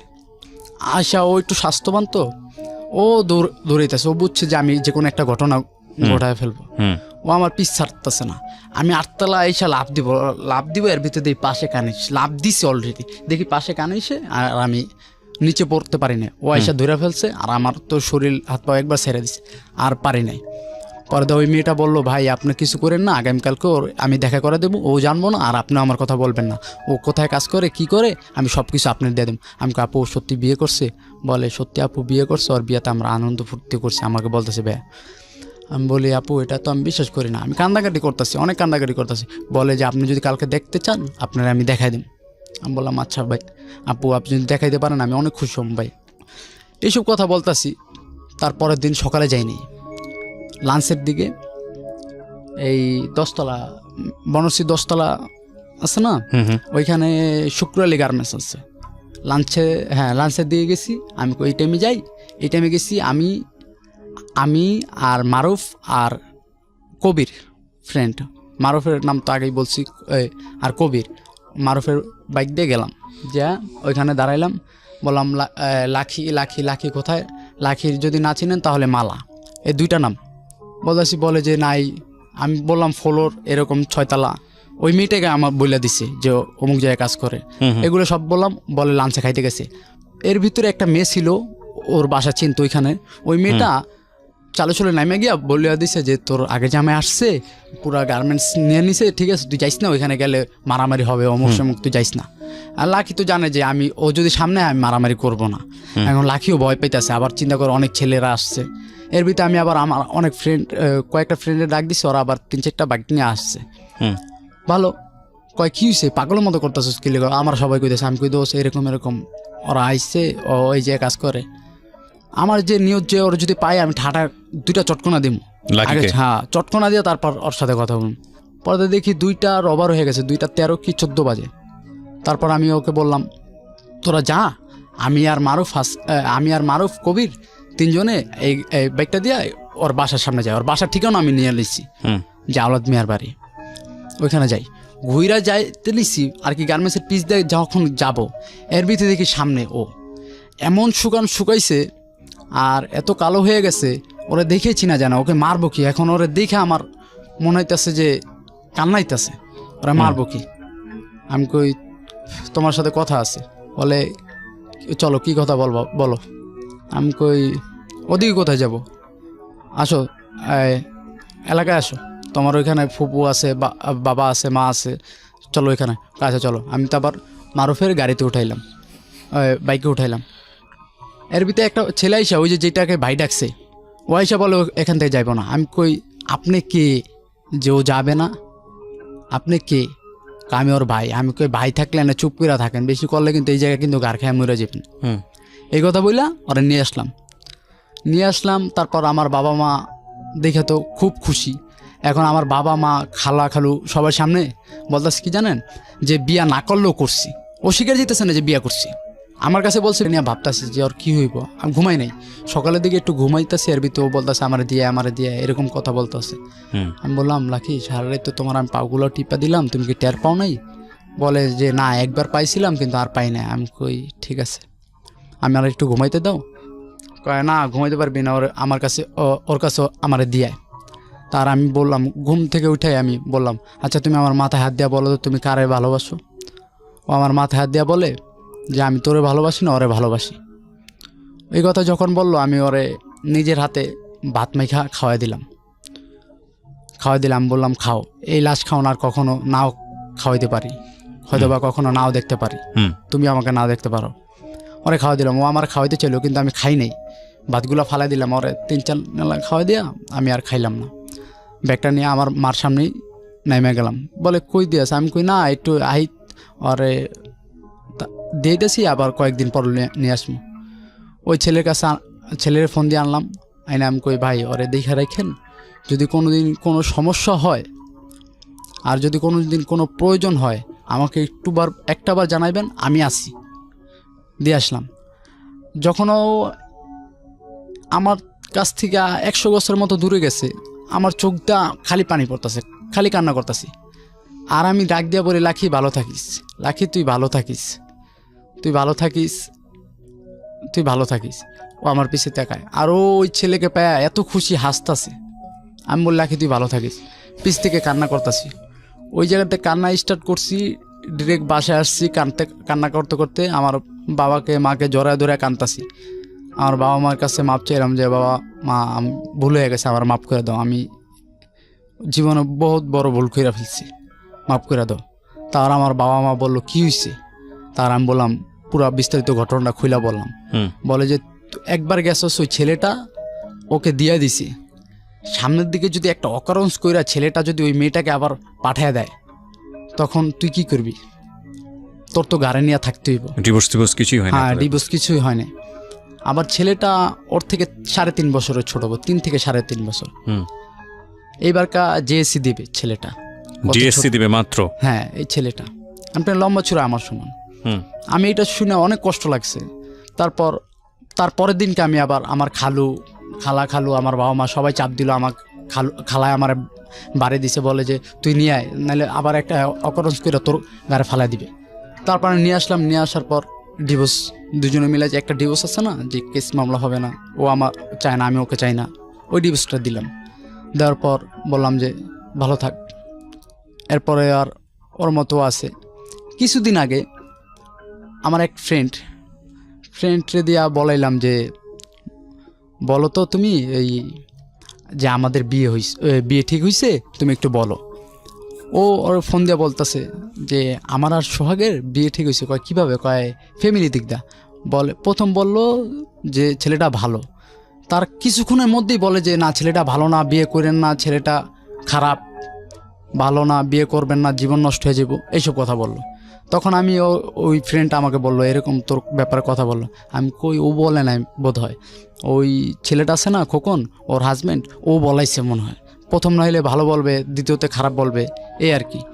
ওরে বললাম, বলে যে তোর ওয়াইফ এত কিছু করছোস আর ওয়াইফ তোরে এরকম দেখে, তুই কিসের জন্য বিয়ে করছিলি? আমি বলি যে কিসের জন্য বিয়ে করছি, ও তো আগে এরকম ছিল না, এখন হয়ে গেছে কীরকম পরিস্থিতির শিকার, এটা তো আমি জানি না, আল্লাহ জানে কীরকম হয়ে গেছে। ওর মাকে আমি মানাইছি, ওর মা আপন মা যে, সেও বলে যে সে তারই চাল, সে বলে যে আমি মাইনা নিব না অমুক, কিন্তু সেই করছে সব কিছু, সেই জানে। এই কাজটা করছে আর কি তার মেয়েকে পাশে পাওয়ার জন্য। আমি গল্পটা যখন শুনছিলাম চুপ করেই শুনছিলাম যে আসলে গল্পটা কোন দিকে যেতে পারে সেটার একটা মানে অনুমান করছিলাম, বাট লাস্টে এসে 2 মিনিটে সব কিছু উলটপালট হয়ে গেল। That is the ultimate message of the story. আসলে নতুন করে বলার কিছু নেই, কারণ যারা জীবন গল্প শোনেন তারা আসলে বোঝেন যে আমি জায়গাটা কী বলতে পারি। দেখুন, ওরা আগাগোড়ায় খুব সাধারণ একজন মানুষ, আমার আপনার মতোই, এবং এই কামড়া কামড়ি, গালি গালাস, চিল্লা চিল্লি, হাতে হাত মানে হাত তোলা, এগুলো প্রত্যেকেরই সংসার জীবনে কম বেশি হয়ে থাকে। খুব স্বভাবগত চরিত্র থেকেই আমাদের এই জিনিসগুলো আসে। বা যদি নাটকে এরকম হয় যে হাজব্যান্ডের গায়ে ওয়াইফ একটা স্ল্যাব দিয়েছে বা থাপ্পড় দিয়েছে, বা ওয়াইফ হাজব্যান্ডকে দিয়েছে, পরবর্তীতে সংসার ভেঙে গেল, বিষয়টা আসলে এরকম না। রিয়েলিটি আরও বাস্তব। মারামারি হয়ে দাঁত দুধ ভেঙে এক্সট্রিম পর্যায়ে যায়, বছরের পর বছর চলতে থাকে, তারপর হয়তো ডিভোর্স জায়গাতে যায়, ইভেন তাও হয় না অনেক সময়। তো আমার জায়গাটা থেকে আমার যেটা মনে হয়েছে, exceptional is one kind of hardest reality, এবং ওই জায়গাটায় কিছু না কিছু শেখার আছে। তো সেদিক থেকে আমি যেটা বলবো যে এটা একটা অসাধারণ জীবন গল্প। মাত্র 2 মিনিটেই পুরো জীবন গল্পটা অন্যরকম একটা মোড়ে চলে গেল। খুবই স্বাভাবিক, খুবই স্বাভাবিক। প্রত্যেকটা মানুষের জীবনে যেসব ঘটনা ঘটে সেরকম কিছুই, এবং শুনতেও বেস্ট বোরিং লাগছিল। মনে হচ্ছিল একদম কী রকম কি কেন প্রচার করছি গল্পটা, আসলে এক ধরনের ন্যাস্টি টাইপ স্টোরি। বাট লাস্টে দেখেন, তো এই কথাটাই বলছিলাম, মানে অসাধারণ মানুষ খোঁজার জন্য বনে বাদরে যাওয়ার দরকার নাই, হ্যাঁ ঋষি মুনি কবির কাছে যাওয়ার দরকার নাই। অসাধারণ মানুষগুলো না আমাদের চারপাশেই থাকে। অসাধারণ মানুষগুলো ওই ফুটপাতে বসে থাকা একজন ভিক্ষুক, সেও হতে পারে। অসাধারণ মানুষ সে যে কেউ হতে পারে, যাকে আপনি হয়তো চেনেননি, ওই যে বাসের মানুষটি হতে পারে। অসাধারণ মানুষ ওই পানি দেওয়া মানুষটি হতে পারে। সে অসাধারণ মানুষ খোঁজার জন্য আমাদের ওই বইয়ের মোটা মোটা বইয়ে